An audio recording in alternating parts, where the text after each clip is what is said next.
You have to understand, either you are with us or you are against us. So black man would have never did that. Yeah, man, Barack Obama can wear the brown suit. Okay, so it is what it is. I'm not alone until I get the whole familia with me tonight.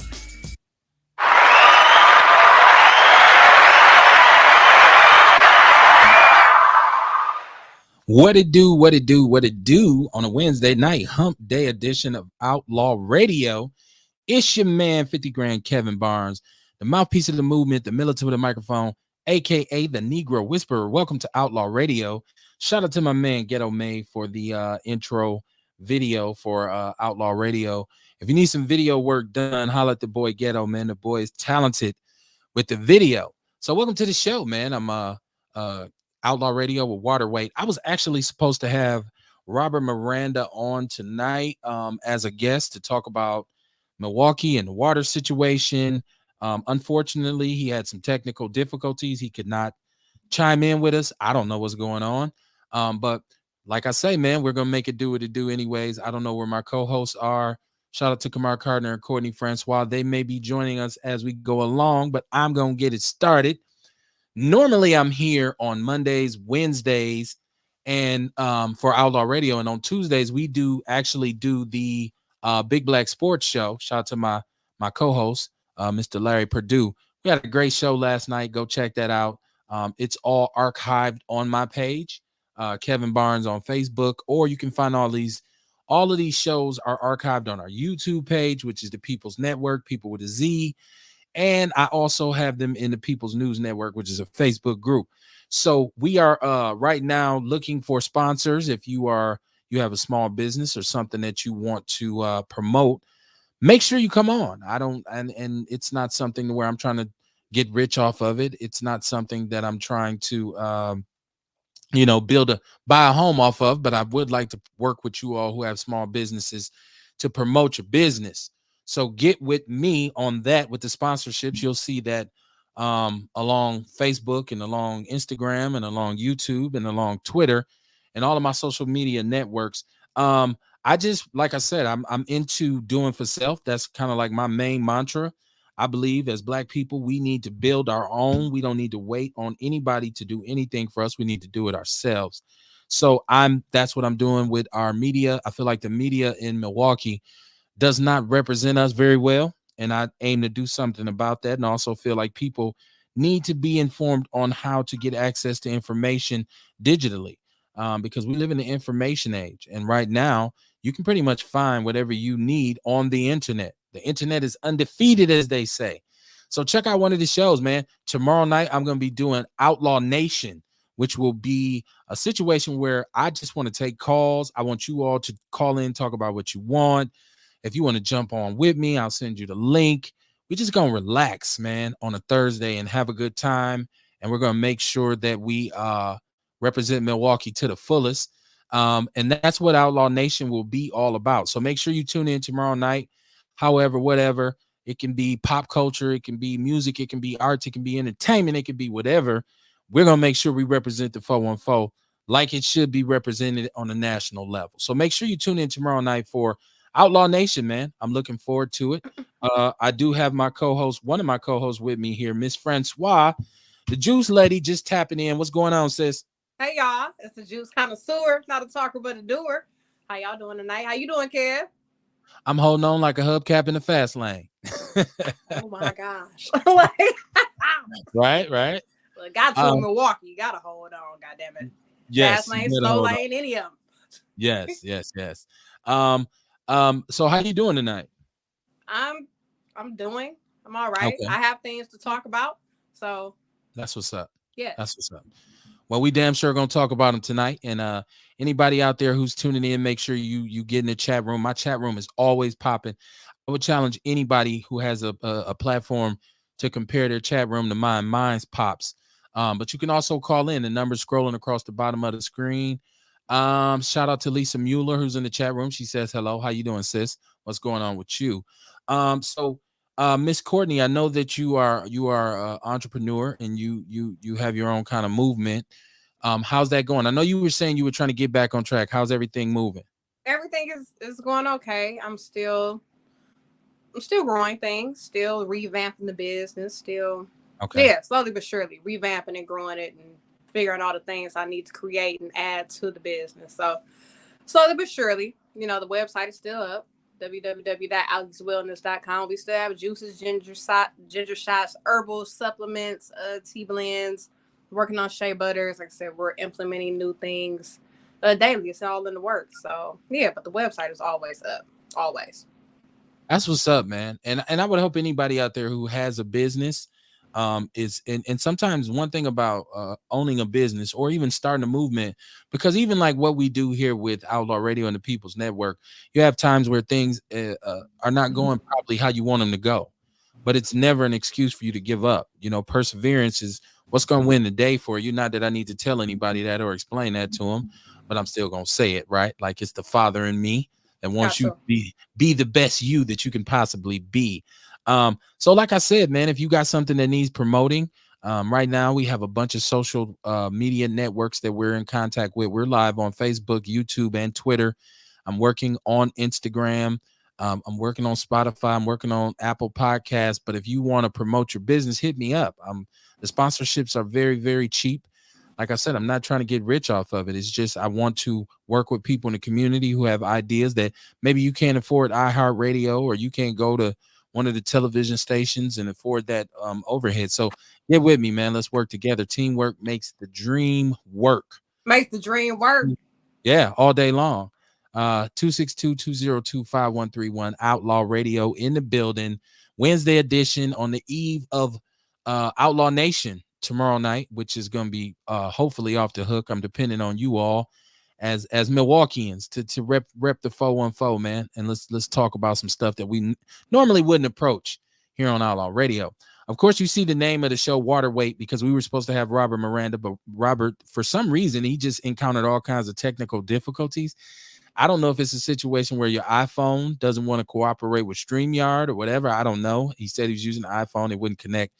So for all you people who make fun of Windows and Androids, iPhone users more often than not have more problems connecting with things. iPhones don't play nice with other people. So all you iPhone users who are loyal to Apple and you feel like, oh, it's the best thing going, whatever. It's I me need taking. everybody out there to know that I am live from my iPhone and my picture is better than Kev's. So as long as we all know that, yes,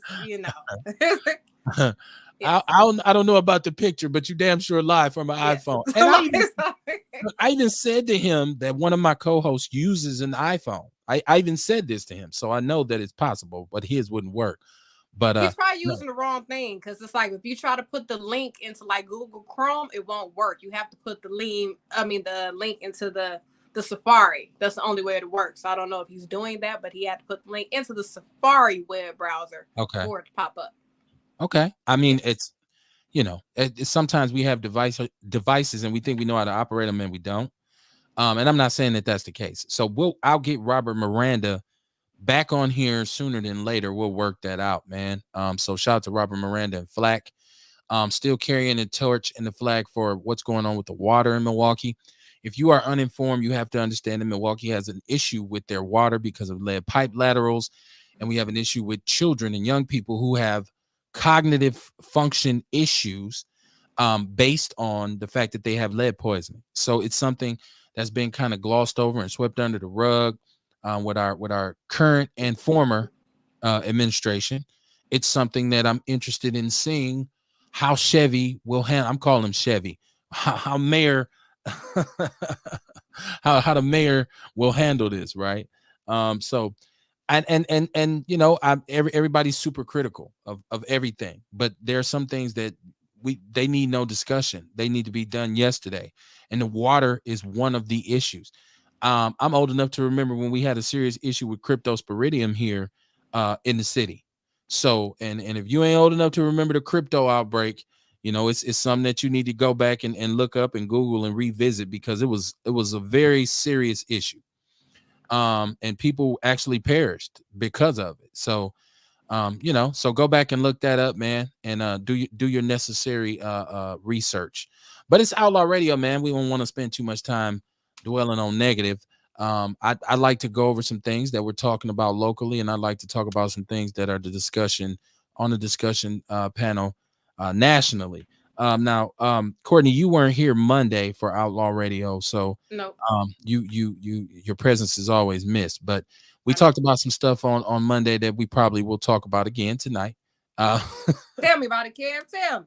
well, we ran down, of course, we ran across a lot of stuff that goes on in the Black community, which is what we always do. If you are someone who supports the show, we always talk about what's going on in the Black community, because the Black community for me is the most relevant thing. Like, I pay more attention to the Black community than I do.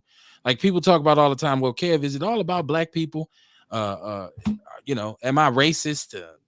I don't know. Am I racist because I want Black people to win? Am I racist because I feel like Black people need more than everybody, where we deserve more than everybody else? I don't know if that makes me a racist. If it does, then I'll gladly take it. But I do feel like I'm all about my people. And if you're not, then you're probably gonna have a hard time getting along with me. So I'm honest about everything. Anytime I see any kind of contest, anytime I see any kind of competition, I want the Black people to win. Whoever the Black dude is in the competition, I want him to win. Unless he a sucker. It be sometimes I'll be watching shows and they be goddamn suckers. I'm like, man, dude, suck ass. And then I want him to lose. Anytime it's a Black person that's a sucker, I'm like, dog, this nigga here. It be them times. And that's the thing with our election, is that people are critical.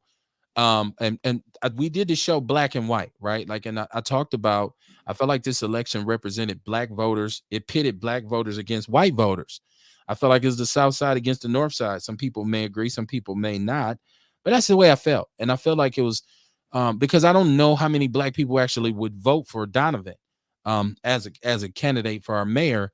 But I still feel that way. I feel like Black people got to get out and vote, because I think that this is an election that's going to represent the interests of those two groups, Blacks and whites. Now, there's Latinos saying, oh, what about us? Of course you're included. There's Asians. Of course you're included. I can never, deny your presence. But I feel like the largest two cultural groups in this city are Black and white. And so when we talk about elections, you're talking about the people who will make those decisions, people who will put the votes in to ultimately select the winner. Do I want to see a white conservative in power in Milwaukee? I really don't. And and like I tell people this all the time, I believe in nonpartisan politics, because I believe in people over politics. I don't believe that everything can be decided based on the political party you're with, because I think there's some idiotic Republicans and some idiotic Democrats. So I feel like most of the time Black people feel some kind of way because we feel like we got to choose the lesser of two evils, which is crazy, right? Like, so, and this might be that situation. The good thing about this election is it's only 2 years, because it's a special election due to the way that it was handled by Mayor Baird when he chose to make his exit. So whoever we elect has 2 years. So it's one of those things where you either shit or you get off the pot. I have a little thing that I always say: hire your ass, fire your ass. Just like we voted you in, we can vote you out. And a lot of politicians have learned that lesson the hard way over the years. And this can be another example of that. So, but the question becomes for us is, Chevy is a Black man, right? So does that hold any weight in terms of how you cast your ballot? Because people say, well, Kev, all kinfolk ain't skinfolk. No. And some people say that he's not necessarily for us. They feel like he's a Barrett clone.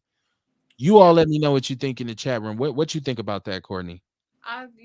Just because he's Black, it don't mean that much to me now. It don't mean that much. It ain't gonna make me, I learned this when I was 18 years old, Kev. When I was 18, I was excited. I was young, and I went and voted for Barack Obama, goddammit. My first vote. I was like, woo! Black president. But what happened? Nothing at all. So that, exactly, no. And then fucking with him, I just don't know. I don't think he's not gonna give us what we're looking for. The things that Black folks are looking for, I mean, we never really get what we're looking for, but I think for sure we're not gonna get it from him. So yeah. Yeah, and I think there's a lot of people who that Barack Obama debate thing is something that a lot of black people talk about, and they go back and forth about. But why didn't he do this or why didn't he do that? And some people feel like, well, he couldn't do anything because the Senate and Congress didn't support him. And but I say to that, be aware of a little thing called a midterm elections, which is something that black people usually don't participate in. And so that means, yeah, we came out in record numbers and we voted for Barack, but then we allowed the House of Representatives and the judges and all these kinds of places to be populated with Republicans or people who were in opposition of Barack Obama. I hate to say Republicans. I hate to say that because, it was just people. It seemed like this country, once Barack Obama was elected, this country kind of everybody took sides. I feel like white people felt a certain kind of way because there was a black man in the White House. And I know black people felt a certain kind of way that there was a black man in the White House. We get Trump as a result of Barack Obama. I say that all the time. And when Trump ran, I said that's the Obama effect. That is white people saying we can never have another nigger in the White House, right? And that explains some of their behavior leading up to them scaling the walls of the Capitol like cockroaches, right? Like, so this country, regardless of whether this is supposed to be post-racial America, which is what people call it, right? Like, this is supposed to be the America where race is not the biggest single determining factor. I disagree. I think that race is probably more of an issue now than it has been in at least 30 years. And because I feel like there's so many ways to hide racism now, right? Mm. Like, so there's just like they came up with ways to innovate technology. I feel like they were able to come up with ways to innovate racism as well. That's Yeah. just how I feel. Y'all let me know how y'all feel about it. But yeah, the Barack Obama thing, a lot of people, because I've gotten in, I'm a barbershop shit starter. So I've been in the barbershop and I've started some serious arguments about Barack Obama and what he did and what he meant to the country and this kind of thing. Um, and brothers felt passionate about it. I just heard a brother the other day talking about the jobs programs that Barack Obama created and stuff like that. I don't work in that sector, so it really didn't affect me. So, but that's he's gone now. He's been gone for a while, so I don't want to. Right. But I get what you're saying, and that is the main thing with politics. With when it comes to people of colors, they're pretty much disillusioned with the system. Like, I Yeah. know a lot of my brothers and sisters who would tell me in a minute, Kev, I hear you on the politics shit. But the main thing is it don't matter how we vote anyways. They're gonna do what they do. I don't if I had $1 for every time I had a black person tell me it didn't matter what the elected officials did, or how we felt, how we voted, that they were going to do what they wanted to do. I still believe that that's a misnomer. I don't believe that to be accurate. um I think if they get in there and because we have to understand the lobbyists and the people who kick the money for the campaigns, those are the people who basically dictate what they're doing. But I feel like if they get in there and they're clowning, like, because I feel like we taught Trump a valuable lesson because we voted his ass out after one term, right? Like, you get in there and do things that you want to do and not serve the needs of the people. But there's a way for you to be dealt with as well. So I think we need to keep the faith on that. I think if we giving up on voting is what they want us to do, I think that they say, yeah, don't worry about it. We'll pick the leader for you. Be okay. Why don't you go over there and buy some spinning rims or something like buy a car that bounces or something like so. Kev, this your second time bringing up these spinning rims. God damn it! Since last week you brought them up. Like, what is? But you know what, Kev? I mean, I'm one of them people too. When it comes to the presidential election, hell yeah, I think they pick the president. I think we all go vote, but they pick who the fuck they want in office. That's what I think. And also, damn, I lost my train of thought of what else I was going to say, but I do think that they pick. Yeah, I think they do when it comes to that. Yes.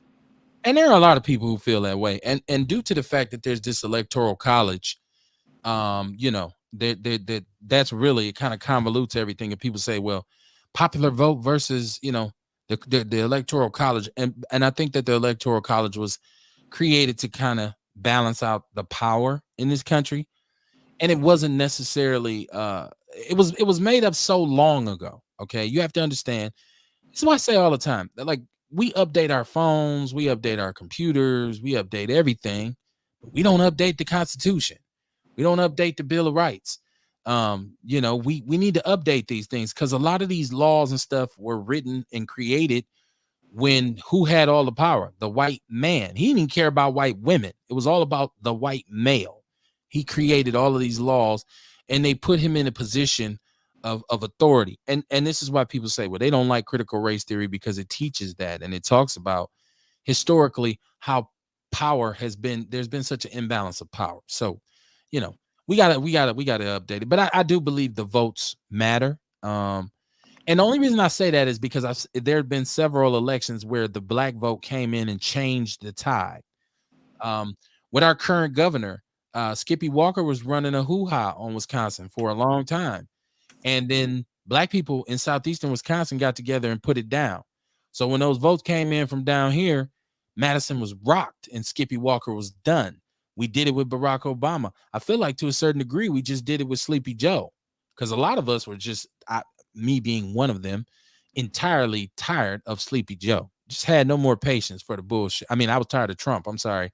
Entirely tired of Trump. Had no more patience for the bullshit. I was just ready for him to go.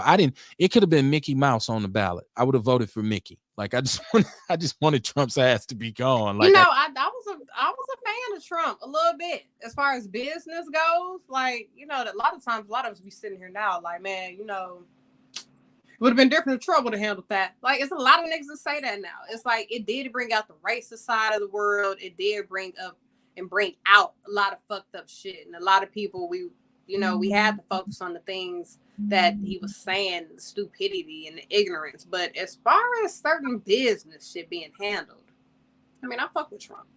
A lot of black people say that. Ewok the Great is on the line. What's popping with you, E? What's up, man? I'm laughing like a buck. Episode of The Simpsons. It's an episode of The Simpsons and shit, man. Donald Trump got elected president and shit. Okay. And at the end of it and shit, I guess he lost the election. Just like, The Simpsons be predicting shit. They be right, whatever. Conspiracy Simpsons thing. But anyway, they had dude on there. They had to drag dude out of the White House. You can find that episode. You'll see what I'm talking about. They put him out the White House. He ran back in there and shit, wanting to fight. That's just the funniest shit ever to me, man. But yeah, it's a whole lot of mass hypnosis going on, though. Man, these motherfuckers got everything calculated down to a T. So picking the president, I'm pretty sure that they do. You know what I'm saying? They be knowing what's going on with what's going on. And but I still believe in, some certain things like local voting or whatever. Okay. Local votes. I mean, the whole thing.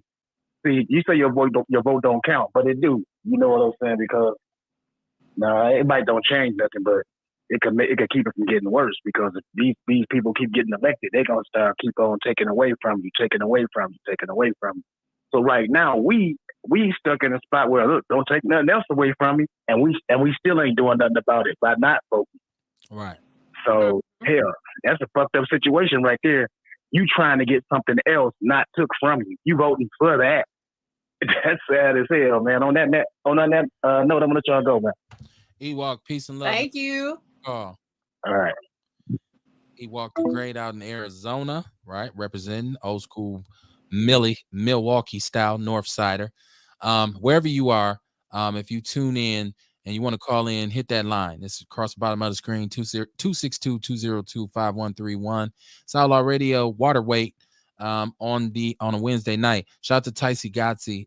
She said Control C is in the building. Shout out to Control C. Always support Outlaw Radio. They always do. So I'm always appreciative of that. And I love it when they're in the chat room because they bring a lot to the conversation that is being had. So with local politicians and local politics, it's a little bit different because there's no electoral college. We just had an election where there was a very low voter turnout rate, which I knew it would be. I knew the turnout rate would be low. And I'm going to be honest, I feel like a lot of the reasons why the voter turnout was so low is because most of us looked at this race like there's really no viable candidate that I want in there. That's not to say that there were not people there who could have, affected some change in the city. I'm saying people felt like there was not. Um, there's a lot of people who said, I'd rather see Lena Taylor be the mayor of this city than Bob Donovan or Chevy Johnson. There's some people who said Arnell Lucas would have done a great job. There's some people who said that the alderman Demetria Davinovich, I can't say her last name. I can't say her last name. They were saying that she would have been a good candidate. But I think the perception was people just said, nah, there's nobody real running, because in Milwaukee, we don't have the politician with the bells and whistles. Like, we don't have, like, and I want to use the word sexy, but not in a sexual fashion. And when I say sexy, I mean attractive. Like, there was nobody who jumped off the paper. There was nobody who you said, oh, wow, I feel polarized by that person. And my intention was to vote for new blood, because I feel like the people who are in power now will maintain the status quo. The people who've been there for the longest they represent the status quo. So I didn't think that there was anybody on there. Well, I did. I take that back. I felt like there were some people on there who were new blood who could bring change, but it didn't work out in that way. What I'm saying is, now that the ballots are cast and the decisions are made, let's be proactive. Let's not just sit around complaining all the time. Let's get out and do something about what's ailing the city. Okay, that's the main point. So I said that to say, which one of these candidates do you think represents change? Have you looked into Donovan, or have you just said, he's a white dude, I ain't voting for him? Because most of the time, the worst case scenario, there's an old white dude involved who still think we colored. Like, so when I look at it, he's oh shit, I ain't voting for him. That's exactly the thoughts that cross our mind. Like, hell Okay. no. But Okay. then Chevy, that's all he is. He's the white man, just black. Shit. That's what people say. That's all he is. So we got two white men up there, low key. Really, really, yeah. And I never want to be the black man that takes another black man's blackness, right? I like Chevy's married to a sister. He got kids. He's a North Sider. He's raised on the North Side. I haven't done a deep enough dive on Chevy to say he's an Uncle Tom, or I hate to even use Uncle Tom, because people misquote that. Uncle Tom is actually a good dude. Sambo was the bad one, right? Like, so that's who we really need to worry about. Sambo's not, as Uncle Tom was the one who was trying to provide some positivity. But I don't get on some Hennessy and have a conversation. That's what when you need to involve liquor, that's what you do. And then we find out who Chevy really is. When you involve some liquor, we're going to find out how much North Side, or it's going to come out. If that's what we need. A backyard barbecue. Who are you, Chevy? Do we have a drink? Right. Okay. So listen, that's a hell of a concept. That I know politicians wouldn't participate in. But think about that. If you had an event where you say, okay, we want you to take a couple cocktails before we speak, and we want you to kind of lose some of your inhibitions, which alcohol does. It removes your inhibitions. And then we want to hear what you got to say. What's your plan for the city? It might be surprising to hear what each candidate would say, right? Like would Chevy really get North Side on us and be like, motherfucker, like would he really change into, like, when we get drunk, and especially in Milwaukee, like, you want to hear some shit talking, get some black people drunk. You said Hennessy. Yeah, because Dave Crawley, when he came over for my interview, like I told you, we went to high school together. So when he was on the way, he was like, yo, you got some whiskey? I'll go get some for this interview. Fuck you mean? So he had one of these teacups that I provide. Most of the time when I interview people and they had this cup, it'd be liquor in there. Oh, that's how my interviews be going. It'd be some liquor in their cup when we be chatting. They like to drink. They like that here in Wisconsin. They like liquor, Oh yeah. We are a drinking ass city. I tell you what, I know back in the days when I used to do live from I used to do 3041 live. I used to do the show from 3041 North down on North Avenue with Mr. Keith Terry. And what Keith was great at, because we did the show live from the VIP, one of the greatest things, I should say, not what he was great at, but one of the things that was great was he would wheel this big old cart with bottles on it into the room, right? And he's like, drink whatever you want, however you want. And the ice, the cups, everything, chasers, juice, soda. And a lot of leaders and politicians came to sit down on that show.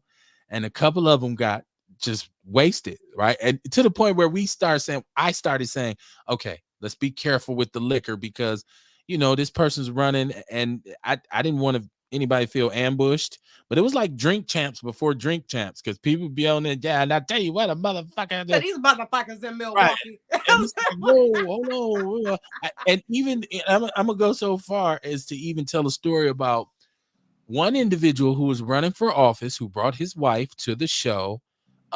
He was running for mayor, and he came down, and we interviewed him, and his wife, the Apple Crown was there, and the Ciroc was there, and all of the stuff that people drink. Because Mr. Terry was putting out top shelf liquor. We wasn't drinking like bumpy face or nothing like that. So she got so lit that she peed on herself. I'm not gonna tell who it was, but it was one of those things. So it's always an interesting look on, when somebody get a little liquor in them. I know one individual he came, and he's another community leader, and he got lit, and he went a little far on the microphone about his constituents. So I kind of helped him out and said, well, hold on.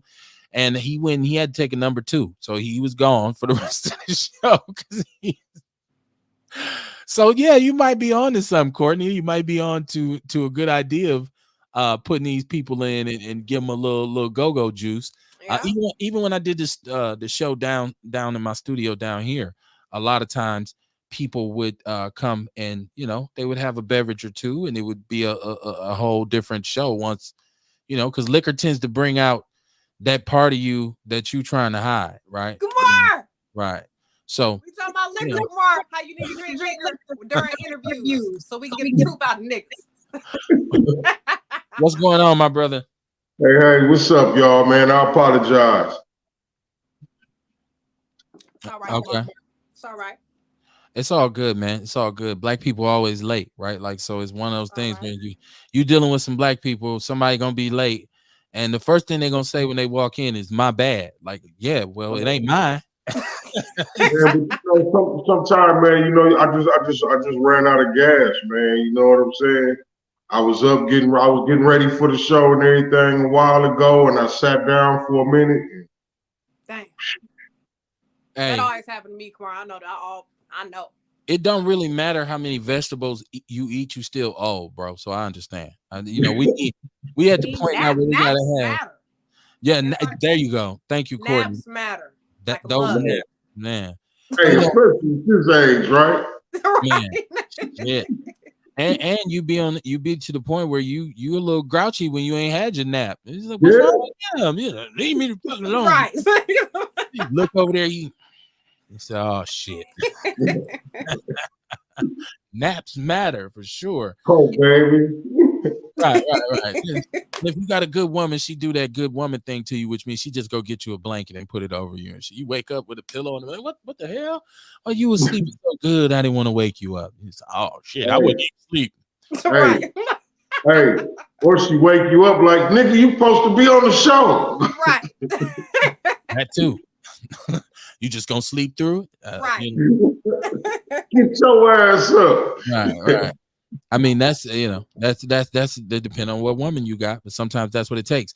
And I want to talk about black women. I want to talk about black women, and I want all the black women who are listening to chime in. I kind of wanted to say this for tomorrow night with Outlaw Nation, and I'll still bring it up tomorrow, but we'll talk about it tonight as well. I don't know if you all are familiar with Tommy Sotomayor, right? Like, so Tommy Sotomayor is a YouTuber.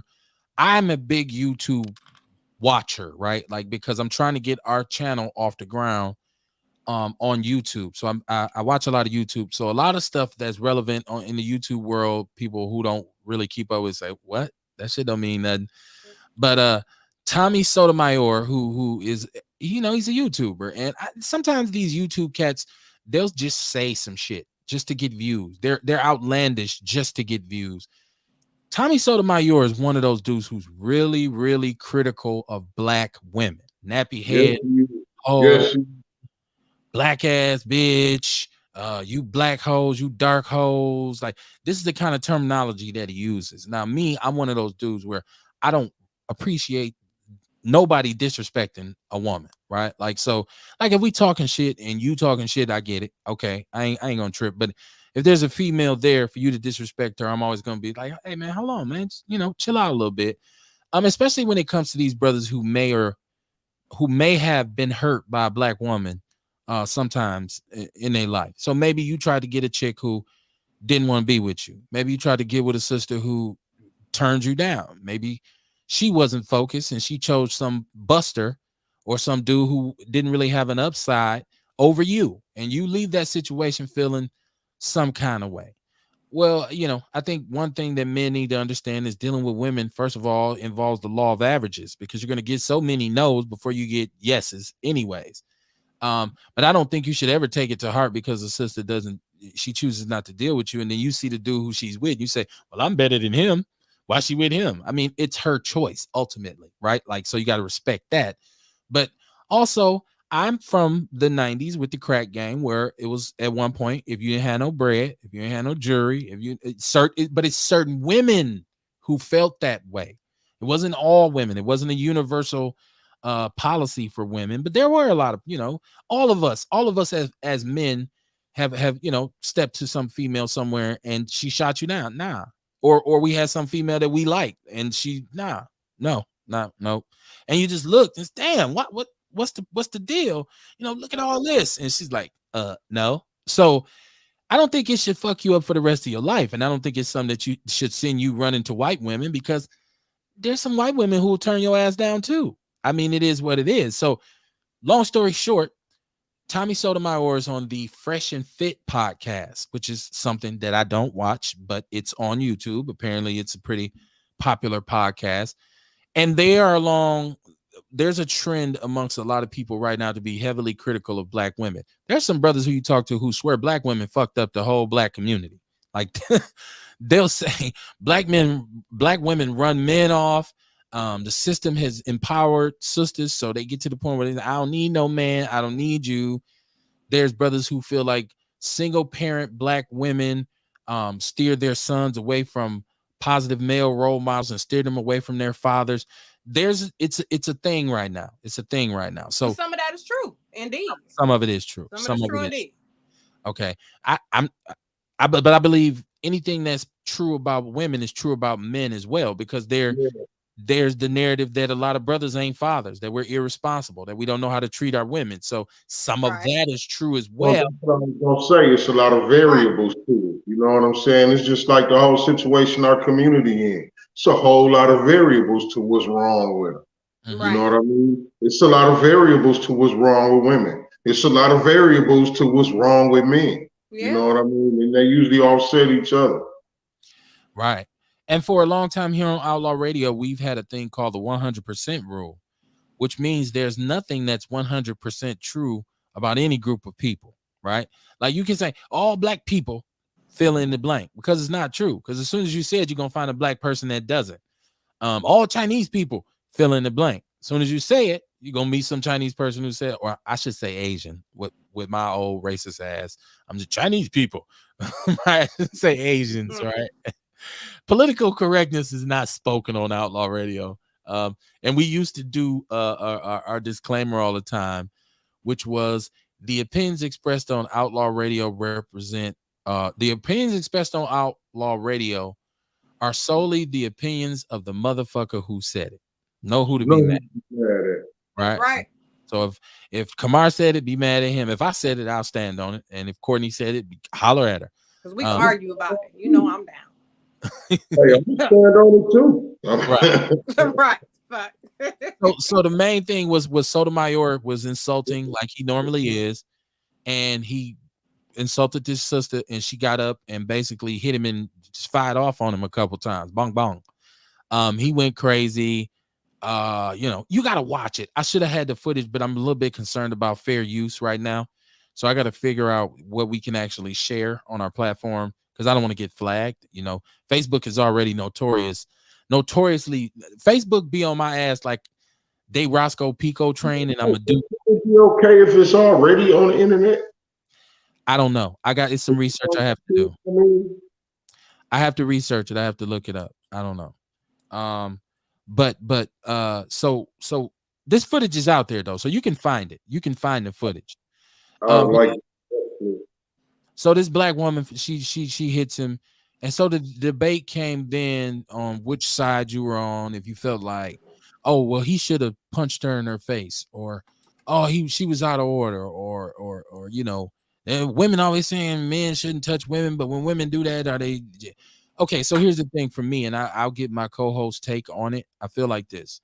Number one, the old saying of "don't start none, won't be none." I feel like if you ain't a cat who's out here really being very disrespectful, and it's not just with women, it's with people, period. Most of the time, if you're not disrespectful and your mouth ain't out of control, you won't get into these kinds of conflicts. But when it comes to women, I think when you are disrespecting a woman and black bitch this and you dark hose this, and even if you're doing it for shits and giggles, um, if that's the case, then I feel like she's probably gonna go off on you, right? Like how many dudes did women and threw a drink in your face or threw a drink at you or threw a fist at you? I'm not justifying her putting her hands on him, but what I will tell you is this: there was some footage out a couple years ago of Tommy Sotomayor, and there was a sister in a truck. He was driving his truck, and I guess they had an accident, some sort of fender bender. And the way he talked to that sister was disgusting. The things he was saying, you black ass bitch, yeah, you nappy head bitch. That's why I don't fuck with none of you nappy head hoes. Y'all ain't. I just felt like there should have been a brother there who could have stepped up and say, hey, man, who in the fuck is you talking to? You don't talk to mine like that.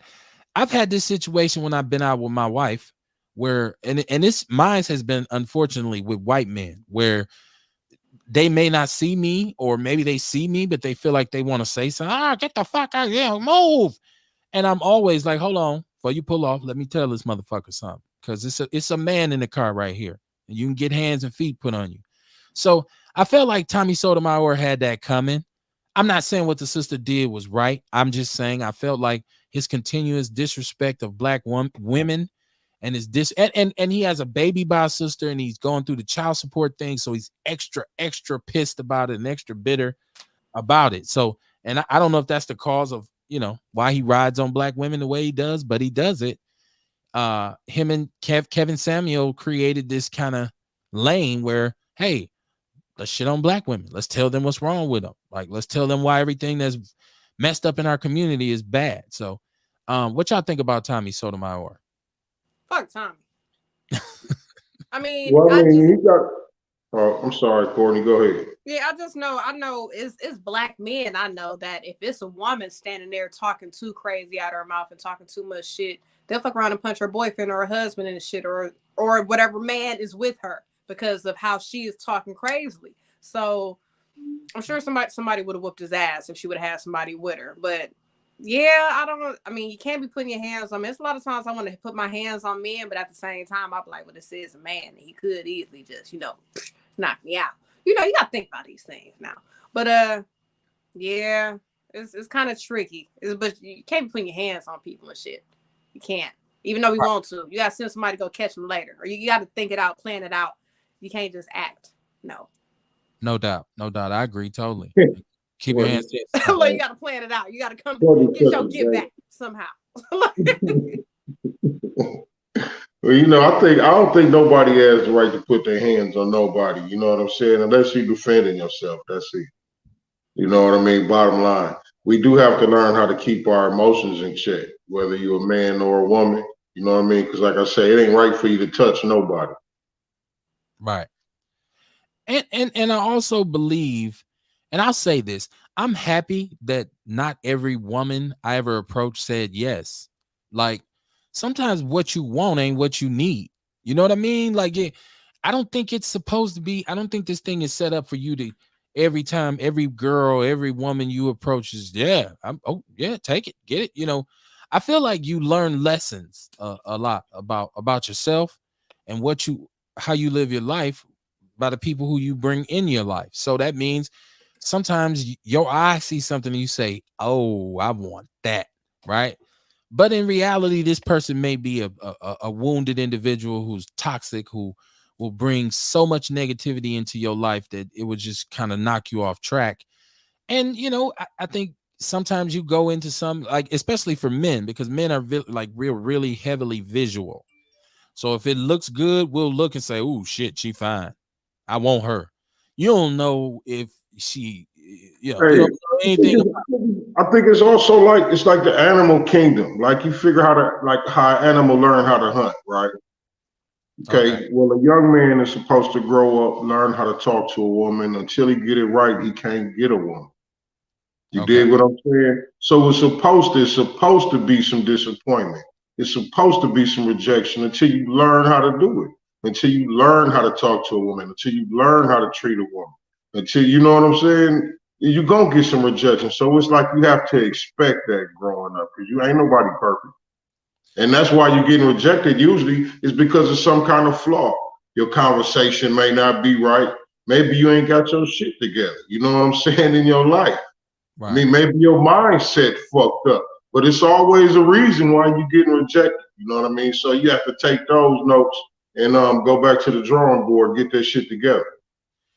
Everything ain't for everybody, right? Everything ain't for everybody. What look good to you might not be good for you. Um, and you know, never have I been one of those brothers where you know you try to talk to a girl and she turns you down. Oh, bitch, the fuck you then. And I like, yeah, nah, I've never been one of them kind of dudes. And if I had a partner who did it, I laughed at him. Like, really? That's where you went? Because she turned you down? Hey, Damn, you. we done had partners right there. We done had a bunch of partners that used to do that shit, man. You know what? If I ever had one who done it, I always laughed at him afterwards. Like, really? Oh wow, you went out like a nut, cuz like, right? Like, what you mad about? Right. You gotta call them on it, man. You gotta call them bullshit. Right. So, and then for us, from and people say, I thought this was a man show. It is a man show. So I'm for the criticism that does need to be levied towards black women in terms of women who sabotage the relationships between fathers and sons, women who move to use people, and you know we got a lot of sisters who get involved with negativity just like us. They set you up, they'll use you, they'll exploit you. Shout out to the sister Samantha Collier who brought to my attention and made sure that I recognize that there's a lot of battered men out here, a lot of brothers getting their ass whooped by their girl. um it's the same situation, right? Like it's like, okay, you have a reasonable issue here, but I don't think you should put that on every black woman. If you had one black woman who was whooping your ass, do that mean you shouldn't talk to no more black women for the rest of your life? Right? Like, I don't think so. um I just feel like, you know, there's enough. The world to me is 50% bad and 50% good. I believe that. I don't believe men are no worse than women and women are no worse than men. I believe 50% of us are bad and 50% of women are bad. And I'm saying bad in a metaphorical way. Okay. I'm saying they have issues that may not make them compatible with myself. Right. So, Right. you know, I think that's just the way we got to look. And the war between black men and black women has to stop. Like, at what point does this become a situation where we say, okay, enough of that, let's move on to something else? Like, because we criticize each other all, that's all we do. It's just us against, you know, I always say black people argue about the argument. That's what we do. We get to argue about some shit, and at the end of the day somebody say, wait, what was we arguing about? Man, tell you the truth, I couldn't even remember that shit. A shout out to Terrence Tillman and Generation Hip Hop Wisconsin. You know, and that whole org, we're part of that as well. Shout out to him and Antonio Anderson, who has the Hip Hop Museum. They're always supporting the show. So it's Outlaw Radio on a Wednesday night. Waterweight, we were supposed to have Miranda with us, but he couldn't. He had some technical limitations. It's like I said, all you cats with your iPhones, all right, take this L, right? There's a lot of people with iPhones that my Android does more than your iPhone, right? Like, right. So I'm on your heels. Courtney already made a point to tell me her picture looked better than mine, and she on the iPhone. Yeah. I Every disagree. time, every episode. I So you disagree, one of but those, it's all good. I mean, you know. Ford is one of those people. You know what I'm saying? To let y'all know. Those people. I mean, I fuck with Android though. I'm not one of them people because I fuck with Android. I think they both don't matter which one I got. They're both popping. I don't know what everybody be talking about. So, Right. you know, phone is a phone. As long as it do the phone shit it's supposed to, I'm good. Like, so. That's what I say too, man. That's what I say. You know what? I'm not loyal to a brand because none of these brands are loyal to me. Right. Now, when it comes to automobiles, I would prefer a Chevrolet. I would prefer a GM vehicle. And it's partially because my daddy was such a devoted GM man and he kind of ingrained that into me. but it's also because my favorite automobiles just happen to all be either General Motors or Chevrolets. Like when it comes to trucks, my favorite trucks are Chevrolets or GMs. So I'd say, oh, I'd rather have a Chevrolet. And it's okay to have a preference, but if I had only so much money and I couldn't afford a Chevrolet and I had to get a Dodge, I'd be riding in a Dodge. And whoever criticized it, I'd be like, whatever. It doesn't matter. So I'm not loyal to any kind of brand. Like use the Xbox or PS5. If you got a PS5, like you see those memes on Facebook when they have like a picture and they say how light skinned dudes get dressed in the morning, and then they have like, the most feminine shit like in the world.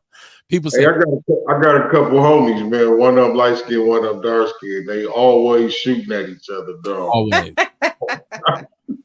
always. Always, yeah, always. That's a thing in our community, like, and some of those jokes are funny, and some of them, I mean, once again, I'm an individual who laughs at race jokes, so I guess you can't really take my sense of humor, right? Like I crack up off a good race joke, even if it's on black people. I'm like, oh shit, got us. So yeah, I gotta get my Louis C.K. sound bites up so you can talk about why, as a white man, he'd never want to be black. It's some of the funniest shit I've ever heard. So we talked Tommy Sotomayor. We talked about him. I guess my point of all that is, first of all, I like to see a cease and desist when it comes to these platforms where black men and black women, or black men in particular, got to really just bring the roof down on black women. I think we both have it hard enough. So I kind of feel a certain way when I see that, and I don't like it. I don't like it. So and I don't watch. People ask me all the time, "You don't watch Kevin Samuel?" I've never watched Kevin Samuel. That's something that we got to put a stop to. Right. Like we got to stop watching that shit. We got to stop paying attention to that shit, because that's why they put it out there. Because Right. it's a lot of brothers that like to see that. And just like when it's coming from the sister side, it's a lot of sisters that like to see that shit. Yeah. You know what I mean? So that's something that I think we got to put a stop to. But it's like, I know a lot of women watch it and they kind of learn from it, because sometimes he does say some good shit. Sometimes he does say some shit that is, it's half of it is him breaking motherfuckers down and just being OC as a bitch, and the other half is some shit you can learn. It's like, men like women that are fun, feminine, and friendly. You know what I'm saying? Saying some shit like that. And it's like, all right, maybe I should be a little bit more fun, feminine, and friendly. All right, I'll work on that. Some things you can learn from. You could take bits and pieces and be like, all right. But other times you'd be like, man, this motherfucker right here. I think it's just the part where you know what I mean, when the disrespect come in there. Like, you don't have to be disrespectful to teach.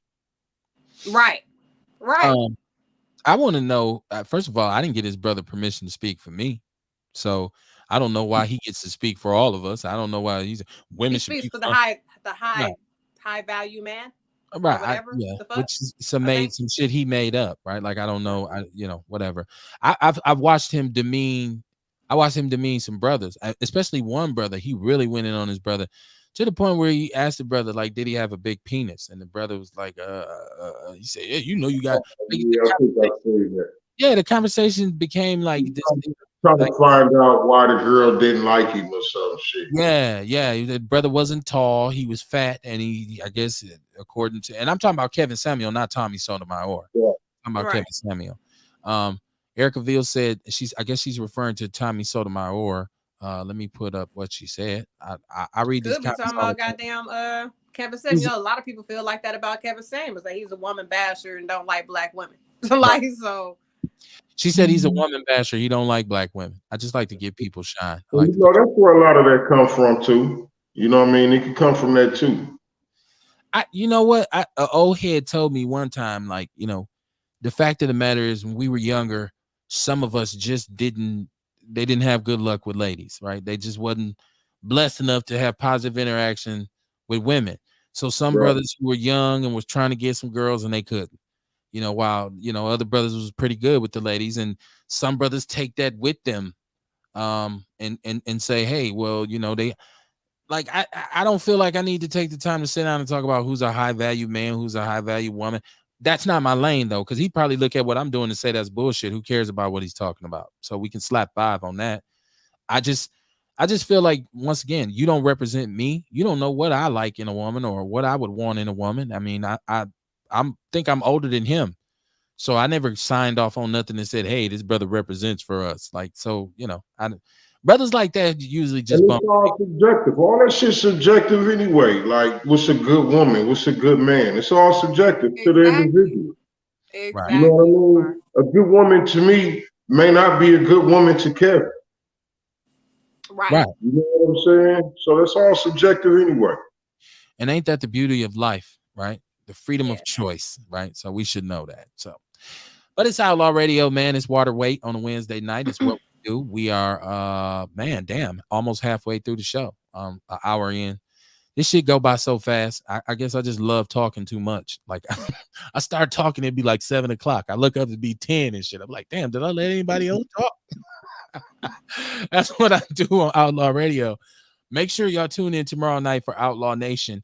If you all want to participate in Outlaw Nation, you got 5-10 minutes here or there to call in, chime in on something. I'm talking to my co-host, my revolutionary riders.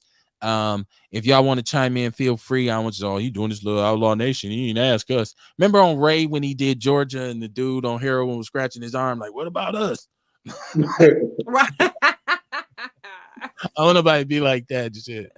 But I just want to do something crazy. I just want to have some fun with the platform. I want people to represent. Sometimes we get a little serious on here, but I want to talk about some stuff that we miss, because some stuff I look at and I say, I'm not going to talk about that on the show. That's a distraction, or that's not, because we were talking about Michael Jordan with the picture of Mary J. Blige, and everybody was just up in arms saying Michael was palming Mary J's butt. Like, I was like, is that important? I didn't feel like, but it's a viral picture, so people are talking about it. I'm still like, what's 250-year-olds? Like, That's who why cares what Kevin they do? Samuels do what he do. Cause I mean, and a lot of people do what he do because people be so interested in so much random bullshit and have such a following about the most random shit. Like, people care about the most dumbest shit. And Yeah. but we all too, if and Kamar made a good point. We all got a homeboy who's loose, right? And so you've been somewhere with him, and you look around, he's in a tussle. Yeah, oh shit, let me go get this dude. Yeah, we in the bar. You gotta keep an eye on this He's in a fool. tussle. What Right, the like, fuck? You gotta keep an eye on him. yeah, there's some Hey, female. some brothers is just live wires like that, man. You know, straight Yeah, up. I think Charlie Murphy is like Rick James. They call him a habitual line stepper, right? Like, Yeah, he's right. really stepping over the line. Like, you look up at some female and threw a drink in this dude's face or something like that. God damn it, Ricky. Right? Oh, shit. Hey, Kev, because that's the same nigga that get mad when he gets shot down, right? When he get rejected. Especially if you off alcohol. Yeah, bitch. Yeah, I done bought you a drink. Yeah, like, bruh. And that's what I'm saying about this situation with Tommy Sotomayor. I felt, and people were saying the problem is he doesn't keep the same kind of energy when he deal with men, because I saw some footage where he went to New York when he was dealing with Cy Netter and those brothers out there. Yeah, he still do it. He went out there and got sparked though. Somebody popped him in the back of his head. He wasn't real, he wasn't Brody like he was. No, I'm just saying he still talk that same shit. You know what I mean? I ain't saying don't nothing happen to him, but he will still talk that shit, that dumbass shit. Yeah, he's an idiot. He's an idiot. I was like, okay, so what I've been asking for when it comes to our mayoral candidates is I wanted some sort of economic development plan. And I kept saying, let's ask these dudes. And the good news is we still may have a mayoral forum. And if we do, we're going to do Outlaw Radio live from there. But because we have a location now, so we're just waiting on the candidates to confirm. Shout out to Chris Johnson and Kingfish MKE. Shout out to Chris, the secret worker. We ain't seen you. I ain't seen you. I don't know who he is. Shout out to you'll you. never see. Nobody will never see Chris Johnson. He's like a Ghostbuster. Who is he? Nobody will ever see him. That's the Wizard of Oz. Right, you know what I'm saying? That's the wizard. Nobody will ever see him. You don't never get to meet him. You know what? The crazy part is you probably seen him a million times, right? Right. Like, you probably been standing next to him in the store and didn't even know. So Kaiser so safe. right. He controlling everything out here. Right, you know. Well, he's an inside guy, and he's provided me over the years with, like, he'll hit me with a story and say, okay, well, this is about a month out, but this is what's going to happen, and don't tell nobody, Kevin. If you tell somebody, I'll tell them if you say I said it, I'll say you're lying. And I think I laugh. I say, okay, that's just funny. But then lo and behold, what will happen? Boom. I'm like, damn, he was telling the truth. So good brother, a lot of information, just real anonymous, right? But we have we have a location for our mayoral forum, and we are trying to work with the candidates to get this thing done. I just really want the community to be able to come out and put these candidates under the microscope and say, okay, what do you want to do? So one of the main things was Mayor Johnson, Cavalier, Chevy, whatever you call him. He's come up with an economic development plan for Milwaukee, which he wants to run on. So to get this started, I just want to say I didn't see anything that's specific to black people. I feel like everybody else is doing okay. I feel like black people are our community is really the ones that live with abject poverty the most. And yes, I'm claiming it. So if you're a Latino or if you're an Asian, and you say, well, that's not true because we pour over here too. I think in upwards of 40% of the black population in this city lives beneath the poverty line. So, and our community has been gutted economically over the years. Okay. So this is why I say I don't see anything specific. So he talked about the importance of economic development, which I totally agree with, Chevy Johnson. And he's saying he has a 3-pronged approach, right? So I want to talk about his approach. And he said, and this is my problem with some of the things that the acting mayor proposes. A lot of it's just very vague. I don't like when he talked about the anti-violence initiative. The only thing specific was, hey, we're going to give $8 million to social service agencies that have programs that deal with violence prevention. And I was like, okay, so that I don't know what does that mean? We know that Right. the Office of Violence Prevention got a portion of that money, so we know them, but I didn't know what the qualifiers would be for other agencies. What were you about to say, Courtney? I was saying right. I'm like, so what the fuck is going to happen? Like, it's not, yeah. What are the details? God damn it! It doesn't. How is it being spent? What ways is it being? Yeah. Then I don't Right. like it. I don't like this. Yeah, we want more clarity. We want more transparency, and this is another reason why even though I said I stepped away from politics and I haven't utilized my platform to really speak to anything political and during this election cycle, I feel like the forum would be something more along the lines of what I wanted to do, because I'm not really interested in hearing a bunch of promises. I want to hear specifics. I want to hear things that you are going to do, and I want to be able to look and say, is this practical for our community? Will this work or not? So they're saying as of November 2021, it's an accelerated employment growth in the Milwaukee metropolitan area, right? And we know that historically, especially for the north side, we've had low employment levels. So he wants to come up with some new initiatives to boost the neighborhoods following financial struggles due to the COVID-19 pandemic. And he says he wants to lay a groundwork for further economic growth. So these are the things that he wants to do. This is the acting mayor's economic development plan for Milwaukee. He wants to work with Workforce Board Employee Milwaukee and the state to build apprenticeship and training programs. Okay. Apprenticeship and training programs. I'd like to know in what career field specifically. Are we talking about electricians? Are we talking about masons? Are we talking about CNC machining? Because what I know to be a fact right now is that there's actually apprenticeship programs out here, and they have so many challenges because I don't think people have figured out, well, how do I make these applicable? How do I make these available for the kids so the kids can understand what they need to do and get involved? Sometimes just signing up for the programs involves so much paperwork and trepidation, and well, I gave you the wrong form, you got to take that one back and put this one in, and do you qualify? Do you get Wisconsin shares and all? It just comes to the point where a parent goes, you know what, fuck it, it don't even matter, just go work at Walmart, go work at Pick and Save, ain't gonna worry about it.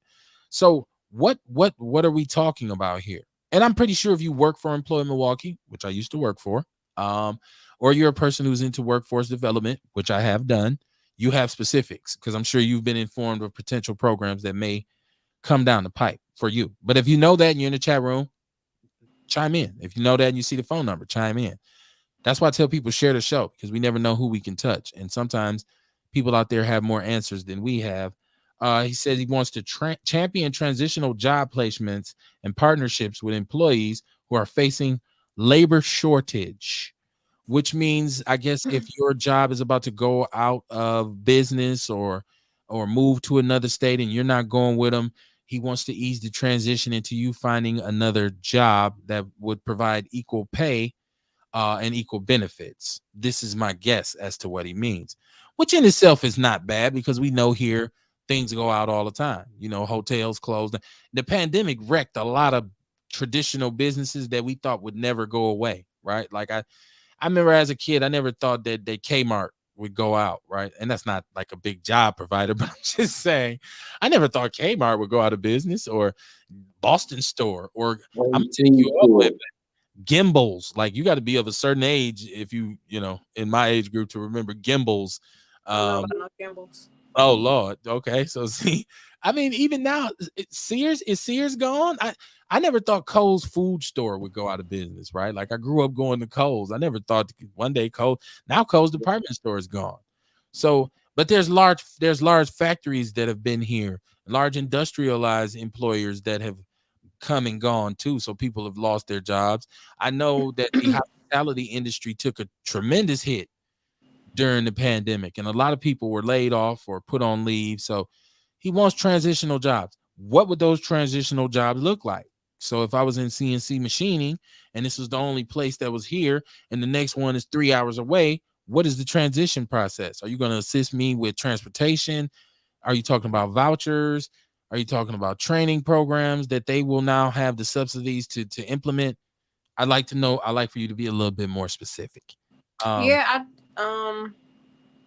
really, it's like, what are you going to do to help with the poverty and the mental health issues in the hood right now?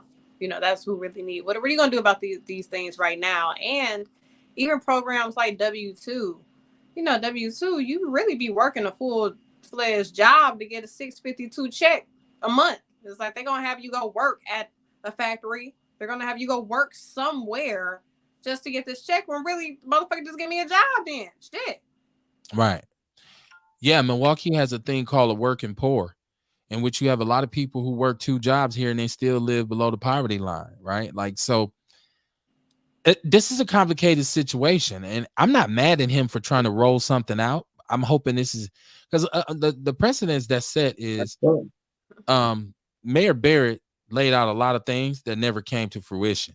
Like, when we talk about anti-violence, it seemed like every time more than 2 people were shot in a weekend, Mayor Barrett had a press conference with everybody standing behind him, and he promised the anti-violence initiative that was coming, that was going to be all-encompassing, the community leaders in the neighborhoods, and we want you guys to basically become snitches, right? Like, I never, and I'm saying that, you know, from a street perspective, because I do believe some people and some things need to be snitched on. If I see somebody fucking with a little kid, I'm telling, right? You don't even got to ask, who told? It was me.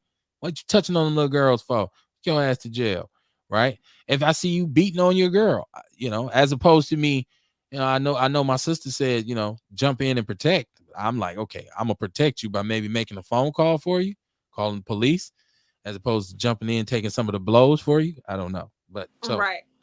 I mean, what I'm saying is that there's always been lip service about what to do, and things have never been done. The third one is funding partnerships with MPS and MATC and early childhood providers to start job training programs.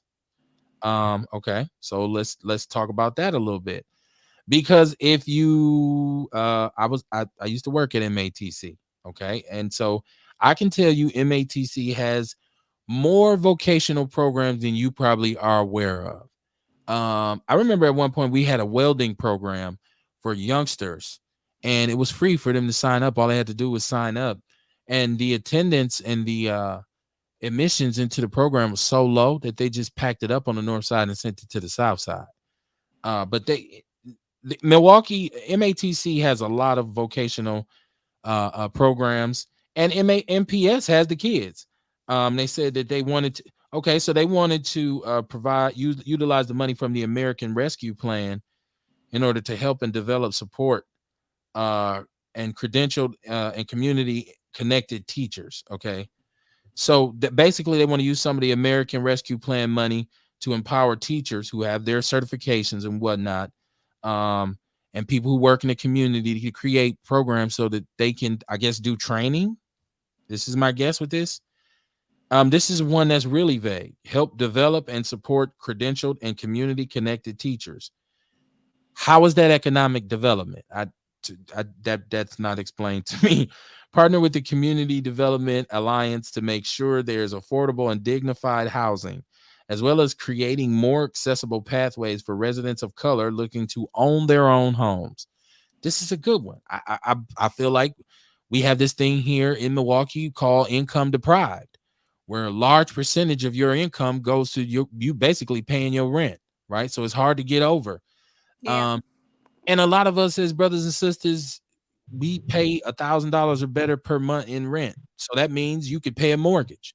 But they utilize so many different slanted formulas. Oh, income to debt ratio, and your credit score is not just enough. It's a bunch of other factors that factor in.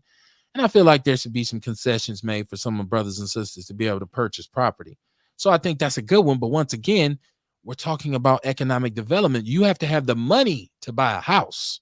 You got to have the money to pay rent. So you putting chicken for the egg, ain't you? Or is it the egg for the chicken? Which one is it? You don't just jump up and go buy a house, right? If we talking about economic development, that means the money got to flow first. This is my perspective. If you feel differently, please chime in. I am not a Svengali. And, right. So what'd you say, Kamara?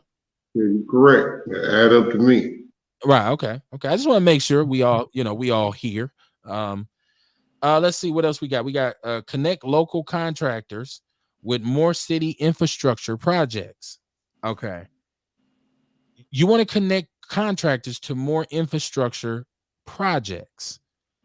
Shouldn't you be connecting minority applicants to local contractors and then awarding them with the contracts? Because you can get a contractor's jobs all you want, but the fact of the matter is most of the contractors don't employ people of color. All that billions of dollars of money, economic development that went into downtown, how many of those contractors were actually companies that were owned by people of color? Right. As a matter of fact, we had a couple contractors down there. It's funny how the city sweeps some shit under the rug. Remember the cat who was down there with the gun?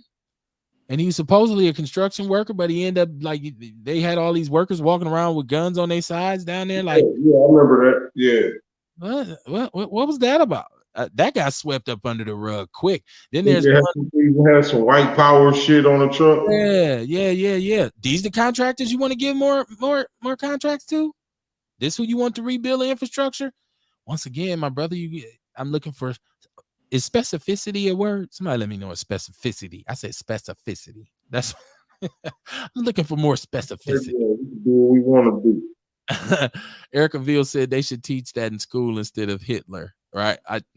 Why can't you teach it all, right? Like I don't, why can't you teach it? I feel like balance is the key, right? Like, so fund more green jobs for work such as the installation of solar panels. Okay, I can see that. I can see if the funding's there. But once again, this is all to me based on like you can create these programs, but are minorities going to be able to take advantage of the opportunities? I guess so. You can say start a new truck driving school. Well, if they don't admit minorities, then for me, it don't mean shit, right? Like, okay, so you got a school, ain't got no brothers in there. So you saying, okay, I think one thing that's missing here is he needs to start saying, let's create incentives for organizations to hire people of color, right? Like let's create some incentives. You say that ain't fair. Well, it ain't fair for us not to get equal opportunities either. So some incentives to make them look for brothers, look for sisters. Right. Some NFL Rooney Rule type shit, which we know don't work there either. But Like, hold on, man. We got to go get some brothers in here, man. We got some tax cuts in this motherfucker for, you know what I mean, or something. I mean, some kind of incentive Right. to include us. and I'm not just saying go get black people for the hell of it. I'm saying get black people who are qualified for the Yeah. more often than not. As a black person, you get passed over, and you're more qualified than your white counterpart that gets the position. You say, "Damn, I've been here." I mean, how many times you been at a job just knowing your ass was up next for a promotion, and Bill got it? You say, "God damn, Bill just came. He just started." Well, Bill went to UWM. Hell, I went to Marquette. What's your point? Well, he just felt Bill brings more to the position. So yeah, that happens all the time. Let me see. Support continued use of tax increment financing in neighborhoods by investing in public spaces. Okay. First of all, you have to understand what the incremental tax funds are for. And you have to understand that it's like borrowing against the property tax. This is how we got stuck with this bogus ass train, because Barrett used tax incremental funds. So he basically borrowed against the property tax levy, because he said in the future this train will cause the property value to go up, therefore thereby generating more money. This shit don't even go nowhere. You know, it's the world's prettiest circle, right? Oh my gosh. But so Chevy's letting you know that there's more incremental funds coming down the pipe. So he, because Barrett showed them, he say, "I'm sure you how to get some money," right? Like, you ever had a partner who was just a hustler and he said, "I'm show you how to get some bread," and he showed you how to flip something, right? He said, "Oh shit, I never thought of Money. Fuck with me and get some money. right. Let me see what else the mayor has planned for us. It says create more economic incentives for workers to relocate to Milwaukee, including remote worker plans that encourage local companies to keep remote employees in the region, and encourage the local venture community to draw in startups. Okay, so I feel like he's saying we need to do something to bring that will attract people to the city. And I think he's saying that these jobs need to create incentives for their workers so that they will live in the city. Now, at one point we had a residency requirement that was lifted by Skippy Walker, which basically allowed a lot of people who don't live in the city to work in the city and then get the hell up out of Dodge when it was time to go, which empowers surrounding areas, which creates these racist suburbs that we have surrounding us. You know who you are: Glendale, Shorewood, Whitefish Bay, River Hills, Fox Point, all these little suburban enclaves around us, which most of the time were kind of empowered and they were kind of, founded by the white people who fled the city via white flight as soon as open housing was passed in the first place. So you have to understand that most of the near north side was white at one point until open housing was passed, and it was like, shit, I'm out of here. So you got a lot of white people in the suburbs who say, "I grew up right on 33rd and Valete." You looking at them like, shit, no, you didn't. Yeah, I remember hearing things like that. Yeah. Like, really now. Hey, that's when we was growing up. It ain't too much of that no more. Right. Mhm. I mean, I live in we used North. to be surprised. We used to be like, what? Right. I live in Northwest Milwaukee, and I tell my wife this. She's from Minnesota. She's from St. Paul.